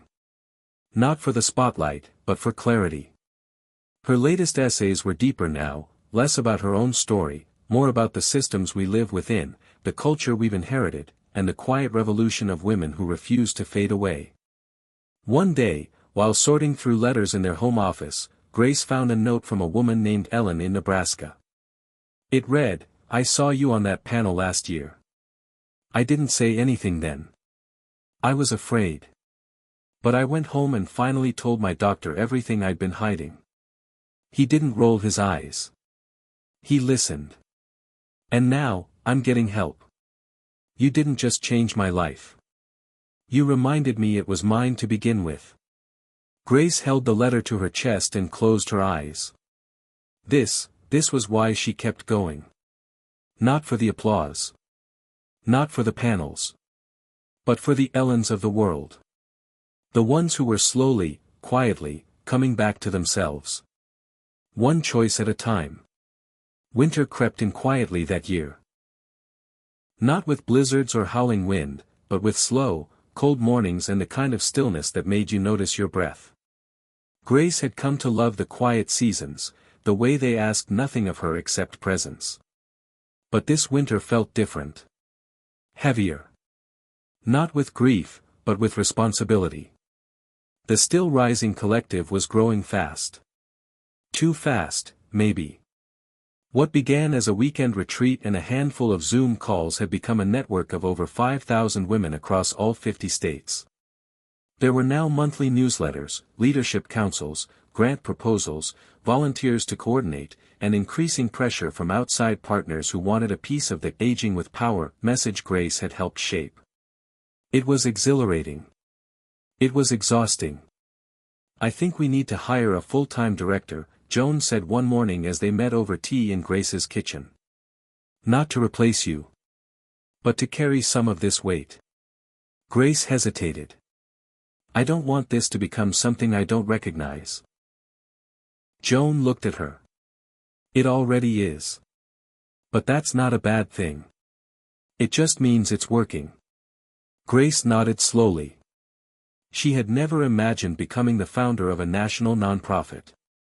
She hadn't built this for glory. She had built it to survive. To make meaning. To ensure no other woman had to navigate the shame and silence she once did, alone in a bathroom with blood on the tile and no one to call. But growth brought its own kind of grief. The day they posted the job listing for executive director, Grace felt a strange sadness settle in her chest. She didn't want to control the movement. But she wasn't ready to step away, either. She needed to evolve with it, or risk becoming a relic of it. She decided to spend more time visiting the local chapters. Less strategy, more stories. Less structure, more connection. Her first visit was to the Still Rising group in Oakland. 30 women had gathered in a community center, folding chairs in a circle, warm food on folding tables, hugs exchanged like currency. The energy reminded her of that first retreat. One woman, Sheila, stood to speak. A former corrections officer, she had dealt with pelvic issues for years and never told anyone, until she joined the chapter. "I thought power was about being tough," Sheila said. "But real power is showing up, even when you're leaking, even when you're ashamed, even when you think you're the only one."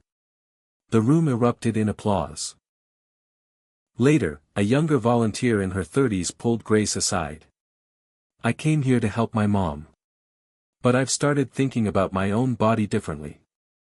I didn't know it was okay to talk about these things." Grace smiled, tears in her eyes. "That's the revolution.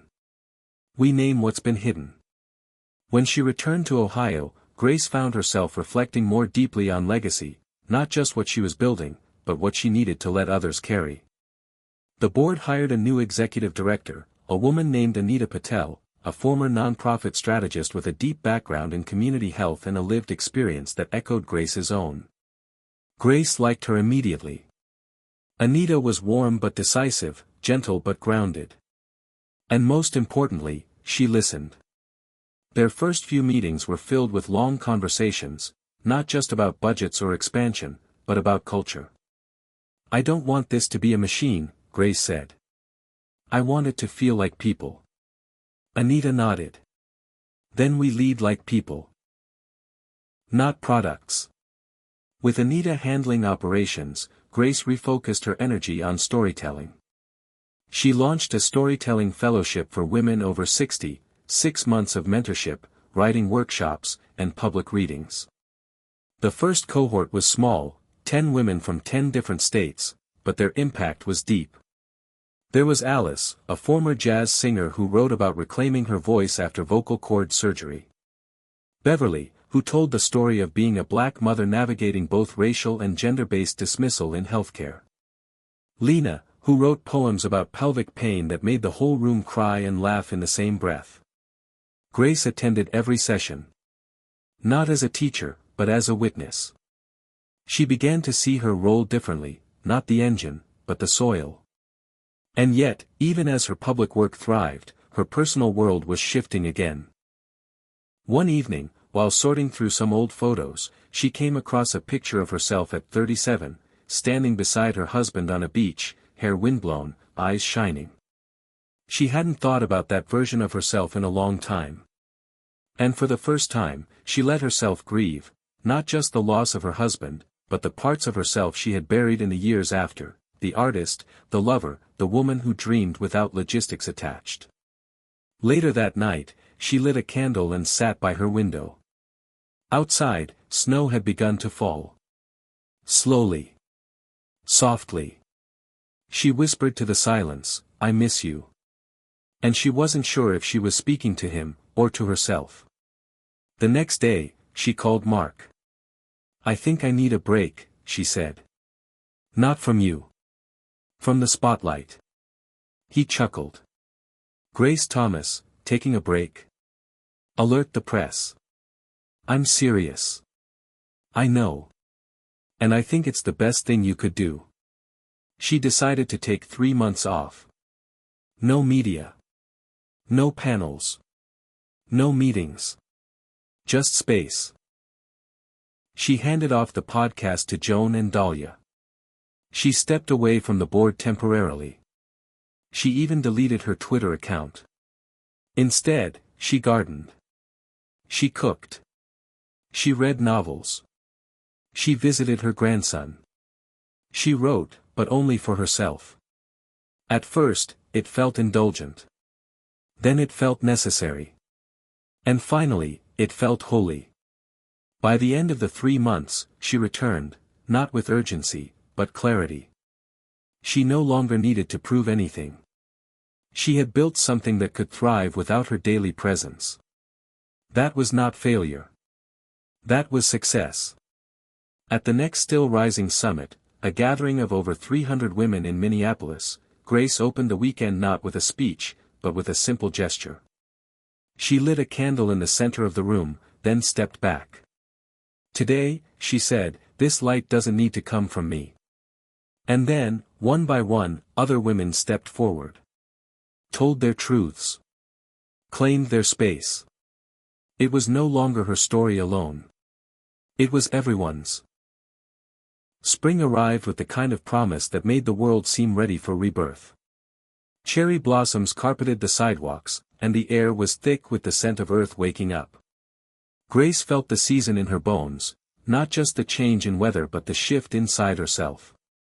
She was no longer carrying the weight of Still Rising alone, she was part of a larger whole, a chorus of women whose voices grew stronger every day. The summit in Minneapolis had been a turning point. Grace watched as dozens of women, many of whom she'd never met, stepped into the spotlight to share their stories. Some were raw, some poetic, some angry, but all were undeniably powerful. She felt tears blur her vision as a woman named Marlene recounted years of neglect by doctors who dismissed her symptoms as just age. Another, Carmen, spoke of rediscovering joy after a difficult divorce at 65. The stories formed a tapestry of resilience. After the summit, Anita called a strategic meeting. The collective was ready to launch a nationwide campaign focused on healthcare reform for older women, specifically targeting insurance coverage for treatments related to urinary health and pelvic wellness. Grace had mixed feelings. She was proud of the progress but wary of the political battles ahead. During the meeting, voices clashed. Some board members pushed for a more cautious approach, worried about alienating donors. Others, including Anita and Grace, argued for boldness and transparency. Joan, ever the mediator, suggested a compromise, a two-phase campaign starting with education and awareness before pushing for legislative change. The group agreed, energized but aware of the uphill battle. Meanwhile, Grace's storytelling fellowship flourished. The women's voices began appearing in local newspapers, blogs, and even national media. The fellowship alumni became ambassadors for Still Rising, mentoring new members and expanding outreach. Grace found herself mentoring not only the fellows but younger activists across generations. She had weekly calls with a 28-year-old social worker in Detroit named Maya, who was building an online community around age-positive body image. Maya's passion reminded Grace of her younger self, the hunger for change that never quite faded. But not everything was smooth. Grace received an anonymous email accusing her of exploiting older women's struggles for personal gain. It stung, more than she expected. She shared it with Mark, who said gently, "Any time you shake the system, you'll rattle some cages." Grace decided to address it publicly in her next blog post, writing about the importance of vulnerability and the risks of leadership. She acknowledged her imperfections, the challenges of balancing activism and personal life, and the ever-present fear of not doing enough. The response was overwhelmingly supportive. Many women wrote back, sharing their own stories of doubt and resilience. Grace realized that leadership wasn't about perfection but authenticity. Around this time, Grace's relationship with her son, Andrew, began to thaw. Years of silence and misunderstandings had kept them apart, but Andrew reached out after reading one of her essays. Their conversations were tentative but hopeful, filled with both apology and curiosity. Grace knew healing was slow, but it was happening. She had spent so many years building bridges for others, now, she was building one for herself. The health challenges she'd faced years ago continued to shape her work but also grounded her in empathy. She remained committed to raising awareness about the physical and emotional aspects of aging, always reminding her audiences that these issues were universal. One day, during a radio interview, Grace was asked what advice she'd give to women over 60 who were struggling with symptoms like frequent nighttime urination or pelvic discomfort. Her answer was simple but powerful: listen to your body. Speak your truth. Don't let shame silence you. And remember, you are not alone. There is a community ready to support you. As spring deepened, Grace prepared for the collective's largest initiative yet, a partnership with several national health organizations to fund research on women's pelvic health. It was a milestone, the culmination of years of advocacy, storytelling, and tireless work. As she stood before a crowd of supporters at the launch event, Grace felt the full weight and joy of the journey. She thought back to the early days, the fear, the shame, the quiet desperation, and marveled at how far she and so many others had come. The road ahead was still long, but the path was clear. Together, they were still rising. Summer came with relentless heat that pressed against every windowpane and made the air shimmer like a mirage. The city was alive with festivals and parades, but inside the Still Rising headquarters, the mood was more intense than celebratory. The nationwide campaign was launching in full force, and with it came the inevitable storm of scrutiny, resistance, and, sometimes, outright hostility. Grace had expected pushback. She knew that changing entrenched systems wasn't easy. But nothing had quite prepared her for the scale and vehemence of the opposition. The health insurance companies, long silent on the issue of urinary and pelvic health treatments, suddenly became vocal. Lobbyists flooded state capitals with arguments about costs, medical necessity, and fraud risks. Conservative media framed the campaign as frivolous, even embarrassing.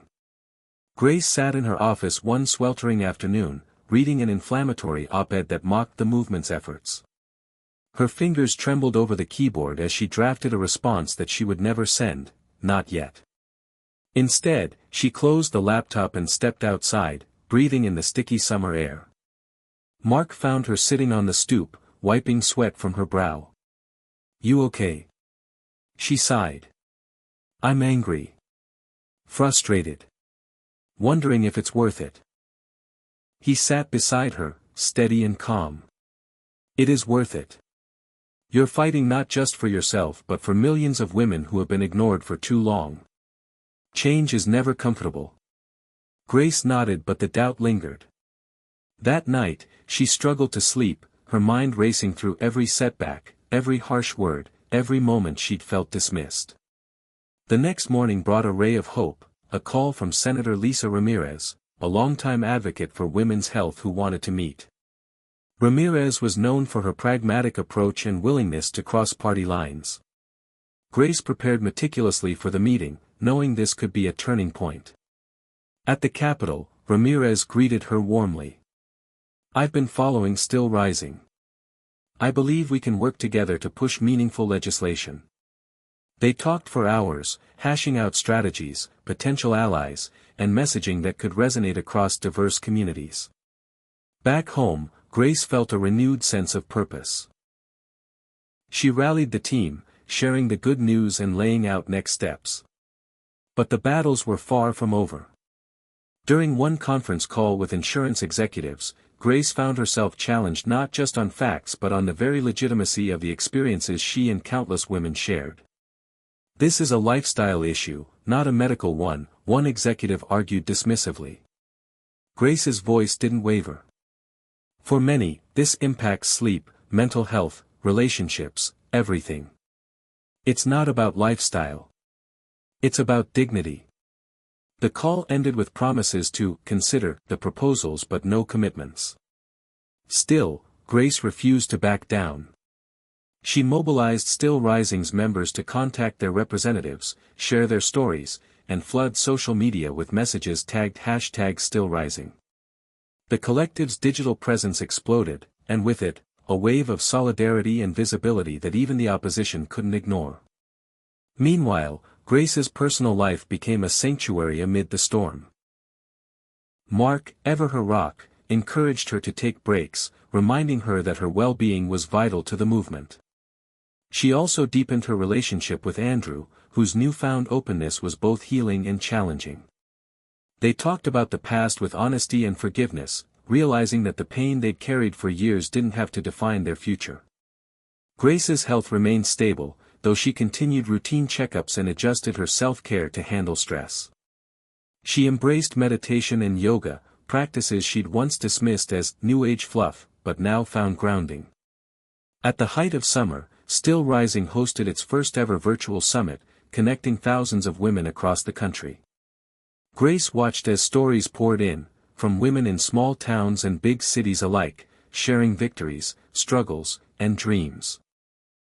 One story stood out, a nurse in rural Alabama who had started a support group after attending a Still Rising workshop. Her group helped local women navigate their symptoms and access care. Grace smiled through tears. This was the impact she'd hoped for, the ripple effect of courage and connection.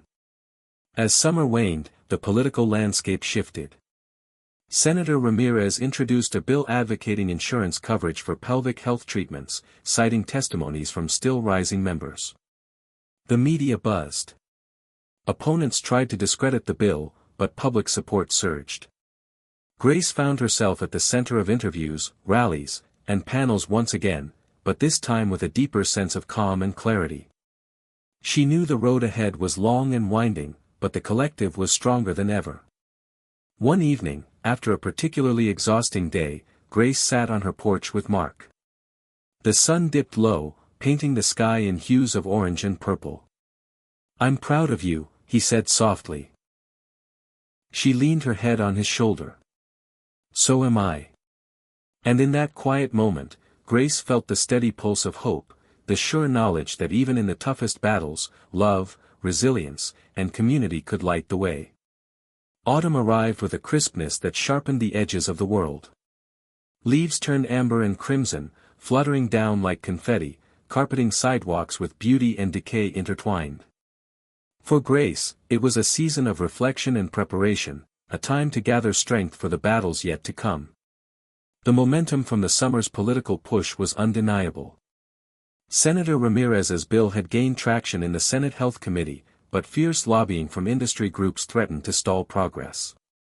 Still Rising had become a household name in activist circles, their hashtags trending, their stories shared widely.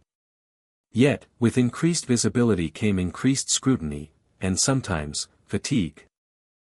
Grace found herself stretched thin between meetings, media appearances, and the emotional labor of leading a movement deeply tied to her own vulnerabilities.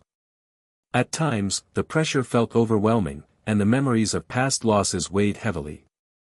She remembered the long nights, the isolation, the shame that had once cloaked her body and spirit. Now, she faced the challenge of transforming that pain into purpose on a national scale.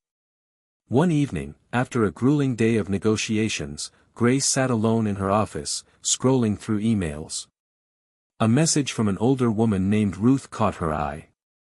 Ruth wrote of decades spent silently enduring symptoms, too ashamed to seek help, now finding courage through Still Rising. The letter was raw and hopeful, a reminder of why Grace's work mattered. That night, she penned a response, telling Ruth her story had given her renewed strength.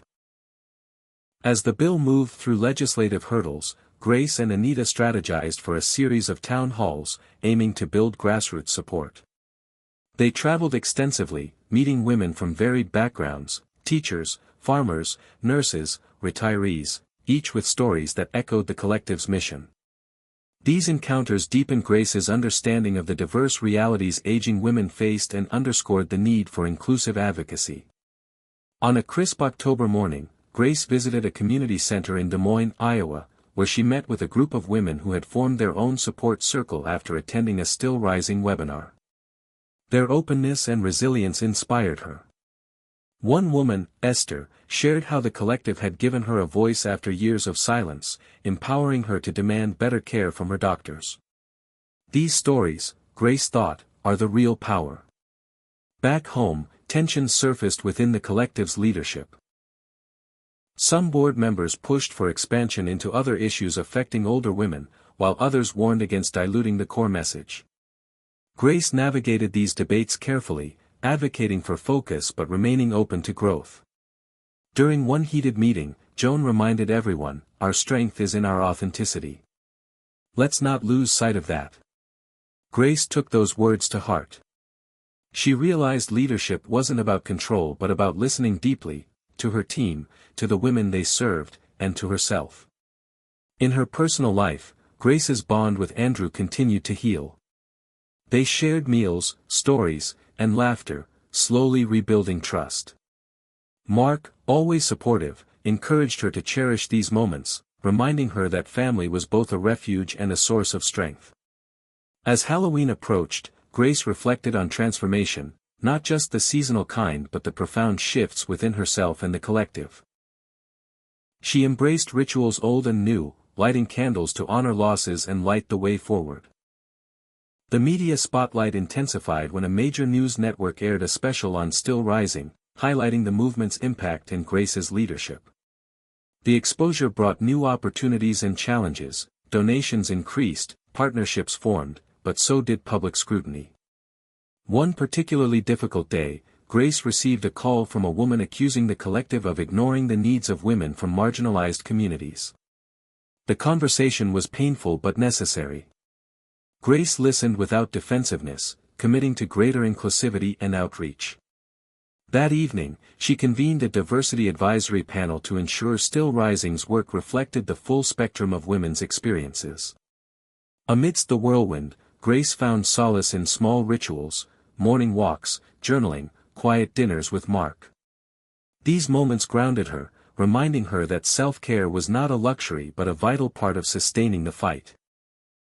As November deepened, the bill finally passed out of committee and was slated for a full Senate vote. The collective mobilized, rallying supporters nationwide. Grace spoke at rallies and testified before Congress, her voice steady and resolute.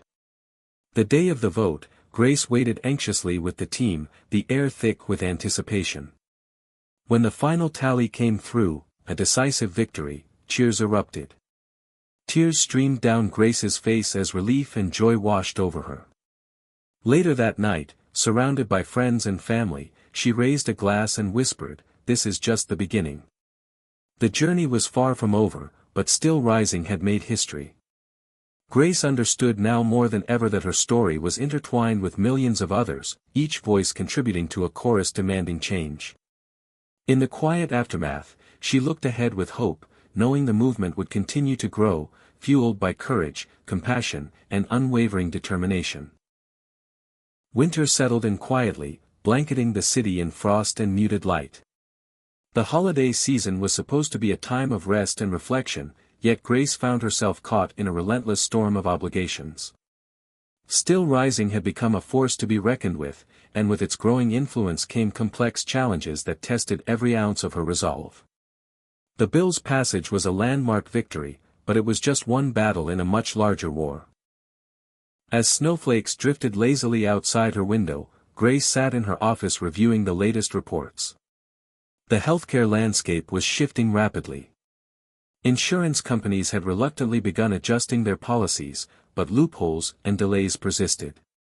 Women still faced barriers, long wait times, inadequate coverage, and doctors unfamiliar with the nuances of pelvic health. Grace knew the fight was far from over. The collective's leadership was grappling with expanding their mission while staying true to their core.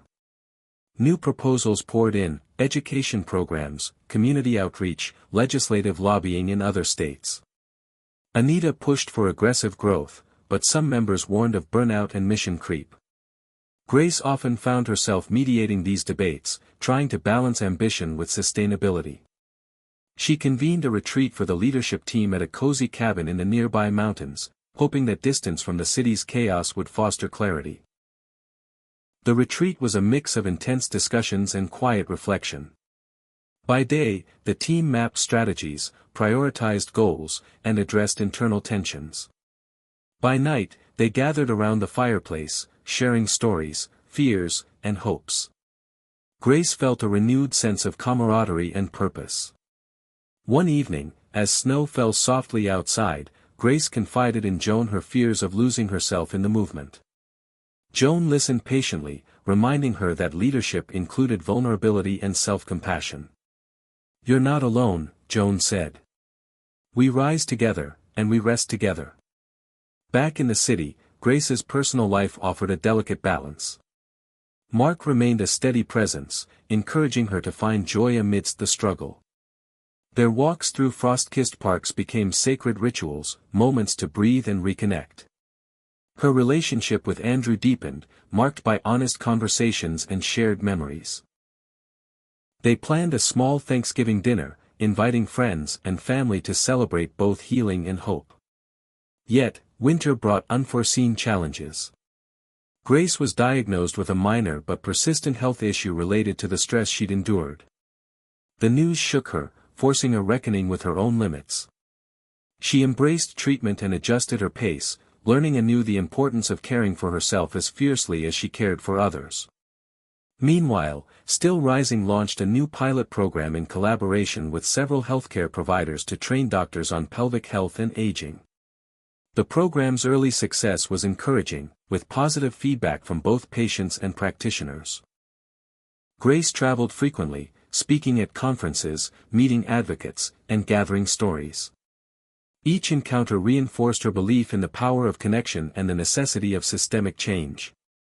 One memorable visit took her to a small town in Vermont, where she met a group of women who had formed a book club centered on narratives of aging and empowerment.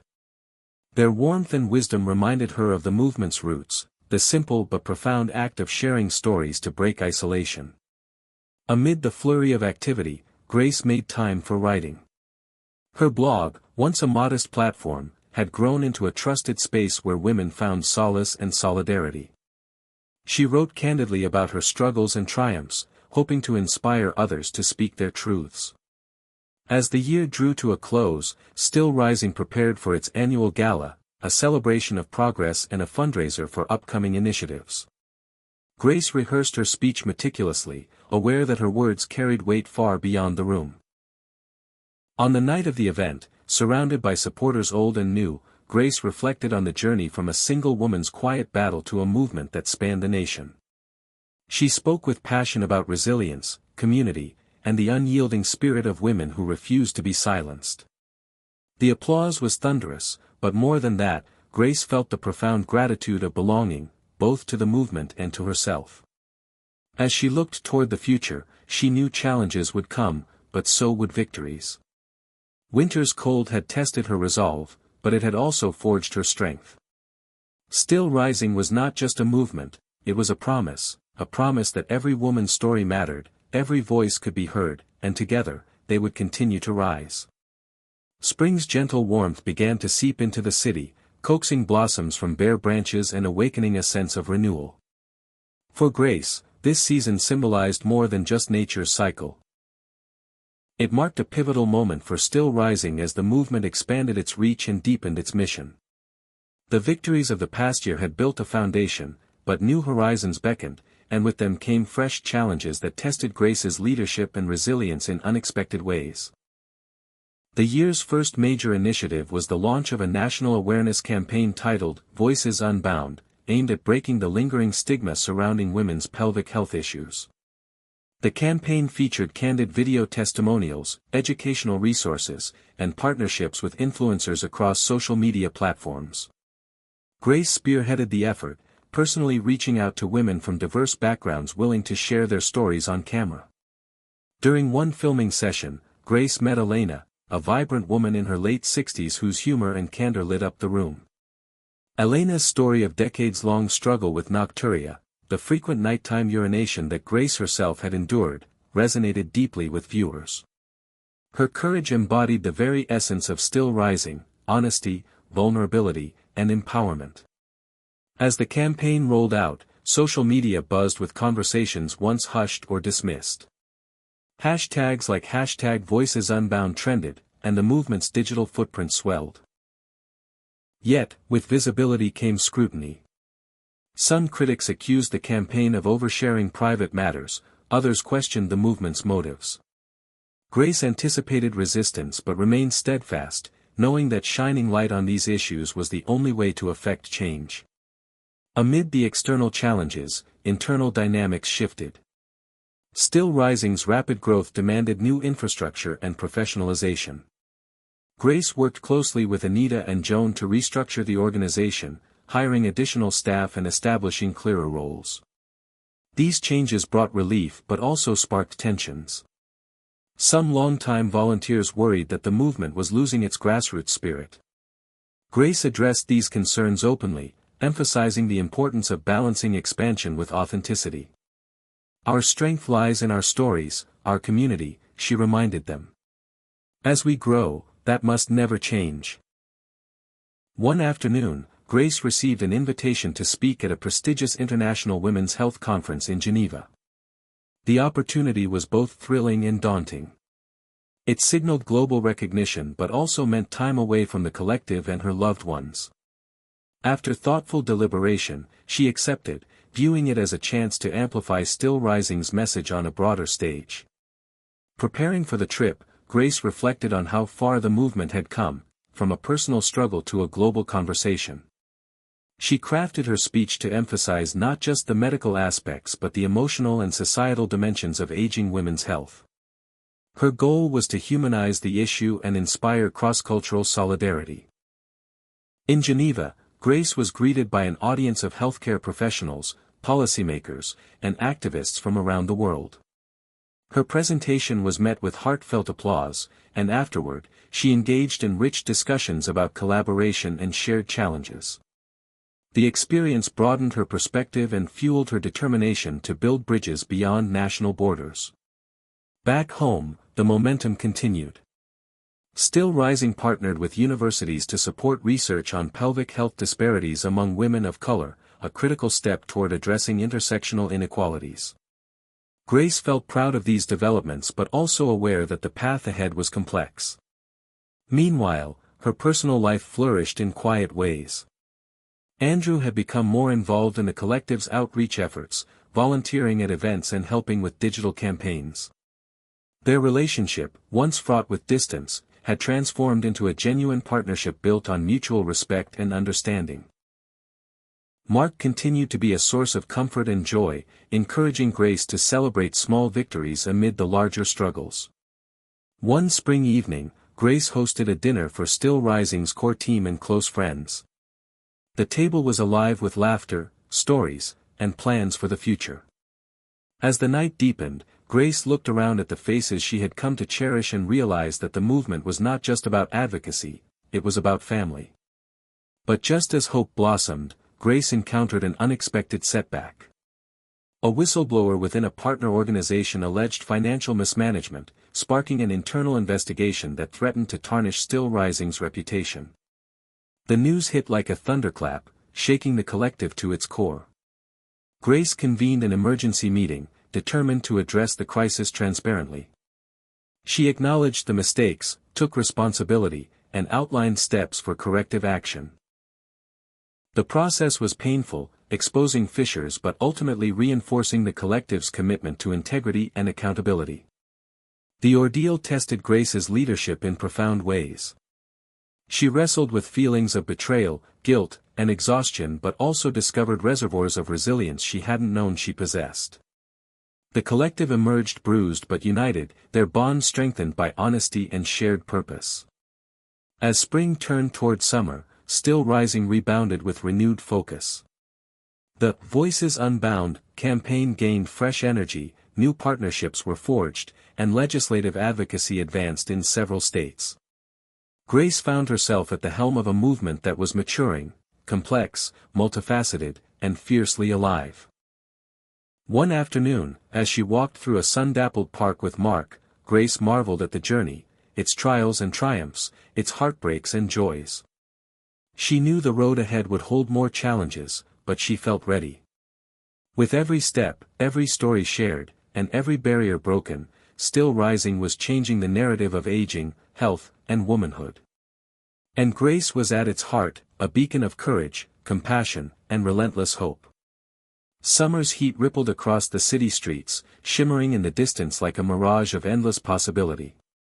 For Grace and Still Rising, the season brought a blend of celebration and confrontation, as victories mingled with fresh obstacles in the ever-evolving struggle to change how society viewed women's health. The movement had grown beyond anything Grace had imagined, its pulse beating strong in communities across the country. Yet with growth came complexity, and Grace found herself at the crossroads of leadership, legacy, and personal sacrifice. The Voices Unbound campaign had become a cultural touchstone, igniting conversations in homes, clinics, and legislatures. Women who once suffered in silence were now telling their stories boldly, demanding change. Grace often received messages from strangers thanking her for giving voice to their pain and hope. These moments fueled her spirit, reminding her why she had embarked on this journey. But the spotlight also cast shadows. The partnership scandal had faded from headlines but left lingering wariness among some supporters and donors. Grace dedicated herself to rebuilding trust, spearheading transparent financial audits and regular community updates. She invited input from all corners of the movement, fostering a culture of openness that slowly healed old wounds. As the movement matured, Grace wrestled with the tension between grassroots activism and institutional engagement. Invitations to speak at policy forums, medical conferences, and philanthropic events multiplied. While these opportunities amplified Still Rising's influence, they also demanded time and energy away from the community roots that had nurtured its beginnings. One sweltering afternoon, Grace met with Anita and Joan to discuss strategic priorities. Anita advocated for a nationwide expansion of educational programs targeting younger women, aiming to foster early awareness and prevention. Joan emphasized strengthening support networks for older women grappling with chronic conditions. Grace listened carefully, weighing the merits of each vision. "We can't be everywhere at once," Grace said thoughtfully. "But maybe we can build bridges, connecting generations and experiences rather than choosing between them." Their conversation sparked a new initiative, a mentorship program pairing younger women with elders, creating spaces for dialogue, learning, and solidarity. The program was a resounding success, weaving together diverse perspectives and reinforcing the movement's intergenerational strength. Meanwhile, Grace's personal life blossomed quietly amid the public whirlwind. Andrew's involvement deepened, and their relationship grew from cautious friendship into a profound partnership. Mark, ever the supportive brother, encouraged Grace to cherish these moments of love and connection, grounding her when the weight of leadership threatened to overwhelm. However, no journey is without heartache. Late one evening, Grace received a call that her mother had suffered a stroke. The news hit her like a lightning bolt, jolting her from the forward momentum she had fought so hard to maintain. Traveling home, she grappled with fear and guilt, questions of how to balance her commitments with family obligations swirling in her mind. Her mother's recovery was slow and uncertain. Grace took a leave of absence from Still Rising to care for her, navigating hospital visits, therapy sessions, and the emotional roller coaster of hope and despair. During this time, she leaned on Joan and Anita, trusting them to steward the movement in her absence. This period of personal trial deepened Grace's empathy and perspective. She saw anew the gaps in healthcare systems, the isolation patients and families faced, and the urgent need for compassionate care that transcended clinical treatments. When she returned to Still Rising, Grace brought these insights with her, shaping new advocacy efforts focused on caregiving support and mental health resources. The movement's scope expanded once more, embracing the full spectrum of challenges women encountered as they aged. Public recognition followed. Grace was honored with a national award for leadership in women's health advocacy. In her acceptance speech, she credited the countless women who had shared their stories and strength, emphasizing that progress was a collective achievement. As summer waned, Still Rising prepared for its biggest campaign yet, a push to secure federal funding for research into aging women's health issues. The stakes were high, the opposition formidable, but Grace's resolve was unshakable. She rallied the movement, coordinating grassroots lobbying, media outreach, and coalition building. Every phone call, every email, every rally was a step toward a future where women's health needs would no longer be sidelined. One night, after a long day of organizing, Grace sat on her apartment balcony, the city's lights twinkling like stars below. She thought of the road behind her, the losses, the triumphs, the countless women who had joined Still Rising, and the road ahead, still winding and uncertain.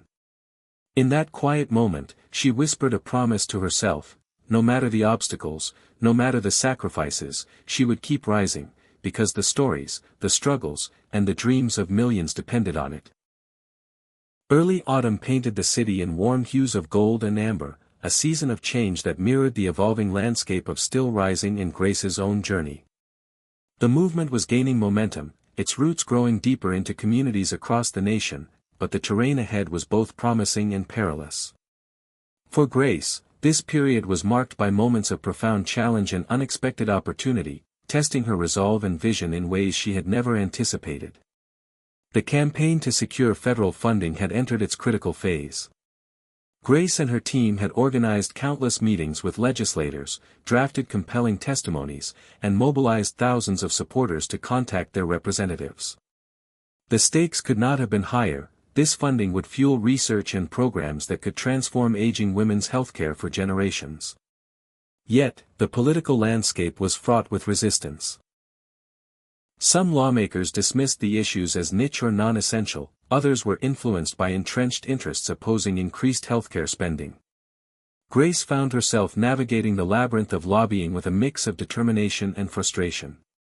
One afternoon, after a particularly disheartening meeting with a key senator's aide, Grace retreated to a nearby park to gather her thoughts. Surrounded by the rustling leaves, she reflected on how far the movement had come, from her personal battle with nocturia to a nationwide force demanding change. She knew setbacks were part of the process, but the weight of the moment felt heavy. Her phone buzzed, a message from Andrew reminding her to take a break and breathe. She smiled, grateful for his steadiness amid the storm. Back at Still Rising's headquarters, the energy was electric.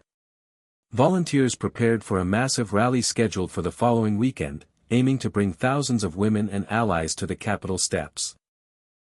Grace threw herself into the work, coordinating speakers, arranging logistics, and rehearsing her speech. The night before the rally, Grace wrestled with nerves and exhaustion. She confided in Joan, who reminded her that her authenticity and passion were her greatest strengths. "Speak from your heart," Joan said gently. "That's what moves people." The rally was a breathtaking display of solidarity and strength. Women of all ages, races, and backgrounds gathered, their voices rising in unison demanding recognition and justice. The energy was palpable, a tide of hope and determination that washed over the Capitol grounds. Grace's speech was met with thunderous applause and standing ovations. She spoke not just of policy but of lived experience, weaving stories that humanized the statistics and illuminated the urgent need for change. In the weeks that followed, the movement's visibility surged. Media outlets picked up the story, public opinion shifted, and lawmakers began to take notice. Grace's tireless advocacy bore fruit as the bill advanced through committee stages. Amid the professional triumphs, Grace's personal life flourished. Andrew surprised her with a trip to a serene lakeside cabin for her birthday, a chance to rest, reflect, and reconnect away from the city's relentless pace. The weekend was filled with quiet moments, canoeing under a clear blue sky, sharing meals by the fire, and talking late into the night about hopes and fears. This time together deepened their bond, nurturing a relationship built on honesty, respect, and shared purpose. Grace felt a new kind of peace, one that came from being seen and supported. Yet, the season's beauty was tinged with bittersweet moments. Her mother's health remained fragile, and Grace often juggled hospital visits with the demands of leadership. The balancing act was exhausting, but she refused to let either responsibility falter. One evening, Grace received a call that her mother had taken a turn for the worse. Racing to the hospital, she sat by her mother's bedside, holding her hand and whispering words of love and gratitude. In that fragile space, Grace confronted the limits of control and the power of presence. Her mother's eventual recovery was slow but steady, a testament to resilience and hope. Grace drew strength from this experience, channeling it into the movement's new initiative supporting caregivers and families navigating health crises. As autumn deepened, Still Rising launched a groundbreaking research partnership with a leading university, securing grants to study the intersection of aging, pelvic health, and mental well-being. Grace was thrilled. This research promised to fill critical knowledge gaps and inform better care models. The collaboration also opened doors for student internships and community engagement programs, further embedding the movement's impact in educational institutions. In the midst of these achievements, Grace found herself mentoring a new generation of advocates. Young women inspired by Still Rising's mission sought her guidance, eager to carry the torch forward. Grace embraced this role, recognizing that legacy was built not just through policy but through empowerment and education. One crisp evening, as the city lights twinkled below, Grace sat with Anita and Joan reflecting on their journey. They shared stories of struggles and triumphs, laughter and tears, marveling at how a shared vision had transformed into a vibrant, living force. "We've come so far," Anita said, her voice thick with emotion. "And yet, there's still so much to do." Grace nodded, feeling both gratitude and determination. The movement was bigger than any one person, it was a testament to collective courage and hope. As autumn gave way to the first whispers of winter, Grace prepared for the next chapter. One filled with promise, challenge, and the unyielding belief that every woman's story mattered, every voice could change the world. And she would be there, leading the way. Winter settled over the city with a quiet intensity, blanketing streets and rooftops in soft snow that muffled the usual sounds of bustling life. For Grace, the season brought a reflective stillness amidst the whirlwind of progress and pressure that defined the latest phase of Still Rising's journey. The movement had grown into a powerful force shaping public discourse and policy around women's health, but the road ahead was fraught with complexity that tested Grace's resolve and vision as never before. The federal funding bill, which Grace and her team had tirelessly championed, was finally scheduled for a full vote in Congress. This moment marked the culmination of years of advocacy, struggle, and hope. Yet the political climate was unpredictable, and opposition remained fierce. Grace spent countless hours strategizing with allies, mobilizing supporters, and preparing testimony to present to lawmakers. The weight of expectation pressed heavily on her shoulders, yet she embraced the responsibility with unwavering determination. One icy morning, as Grace reviewed documents in the Still Rising office, her phone rang. It was Joan, her voice tinged with urgency. "Grace, we just got word, the bill's been stalled again. Some senators are attaching controversial amendments that could undermine key provisions." The news hit like a punch to the gut. Grace felt a surge of frustration but quickly collected herself. "We need to act fast. Can we organize a rapid response coalition? Reach out to our partners and allies?" Joan agreed, and together they launched a coordinated campaign to pressure lawmakers and expose the tactics threatening the bill. Social media erupted with calls to action, op-eds appeared in major newspapers, and community leaders held rallies. The movement's grassroots power was on full display. Amid the political storm, Grace found solace in the personal connections that had sustained her throughout the journey. Andrew remained a steadfast anchor, offering quiet encouragement and practical support. Their relationship, enriched by shared values and mutual respect, was a source of light in the storm.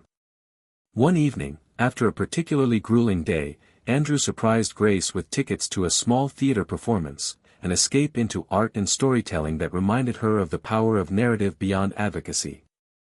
As winter deepened, Still Rising also grappled with internal growth pains. The collective had expanded rapidly, and with new staff and volunteers came differing visions and occasional conflicts.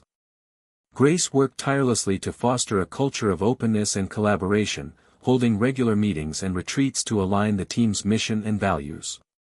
During one such retreat, a young volunteer named Maya shared her experience as a woman of color navigating healthcare disparities.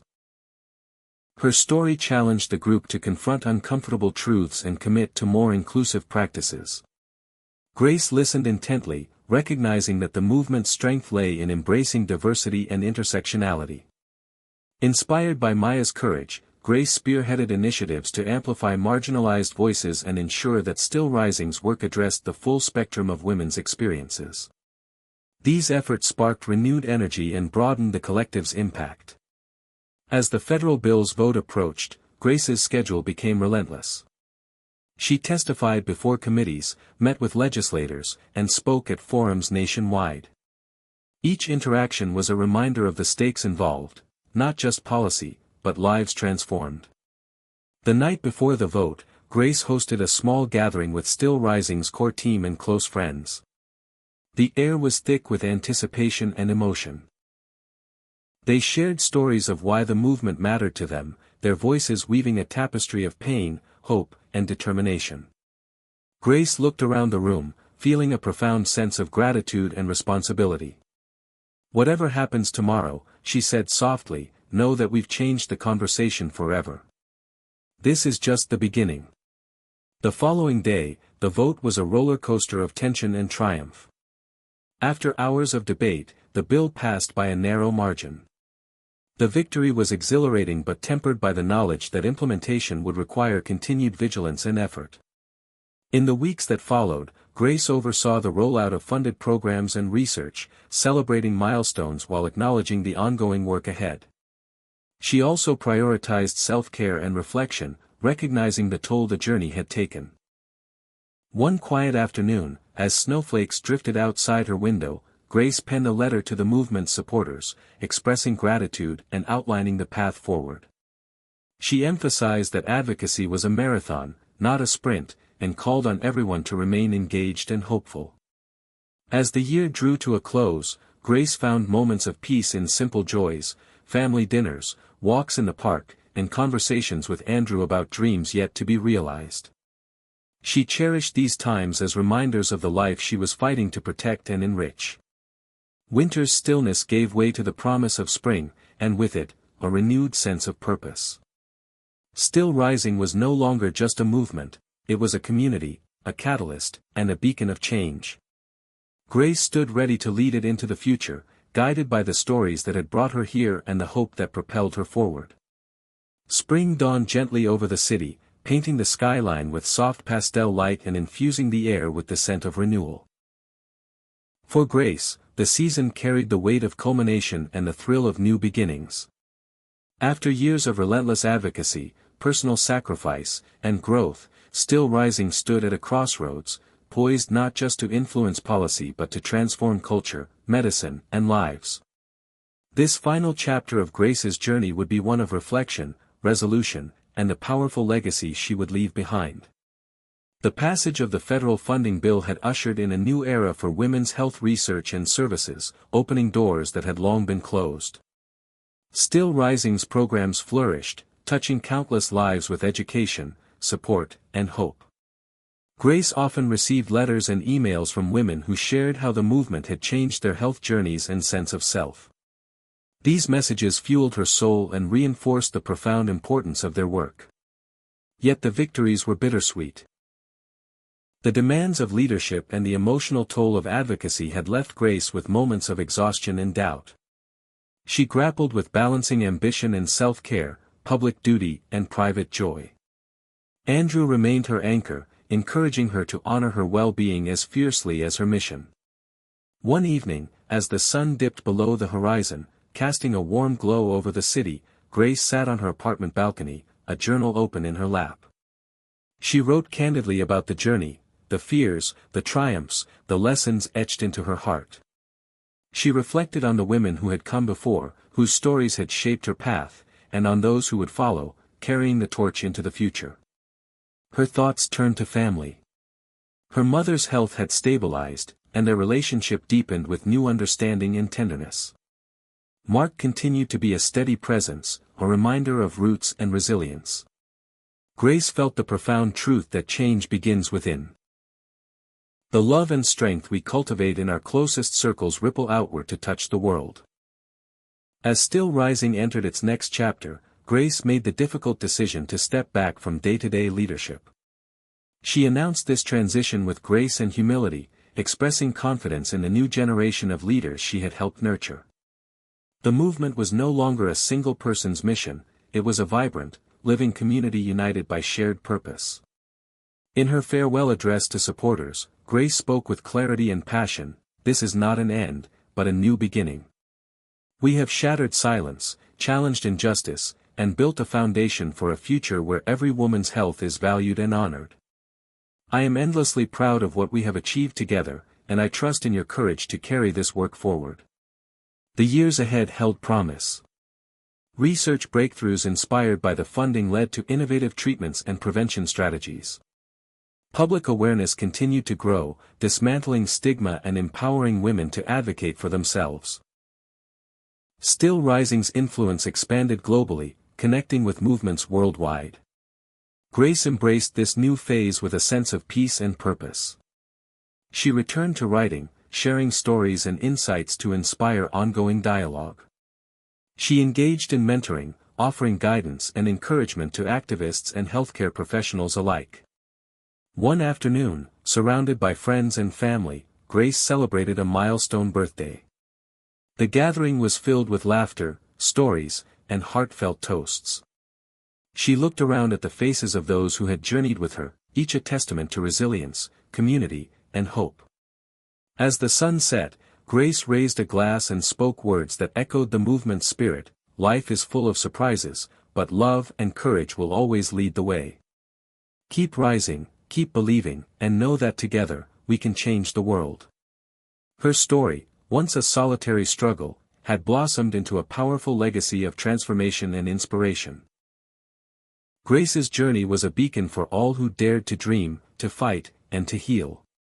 And as the city lights twinkled beneath the night sky, Grace felt a profound truth settle in her heart: the story was never really over. It was simply the beginning of what was yet to come. Hit subscribe and leave a comment with where you're watching from. This story might just spark a new beginning.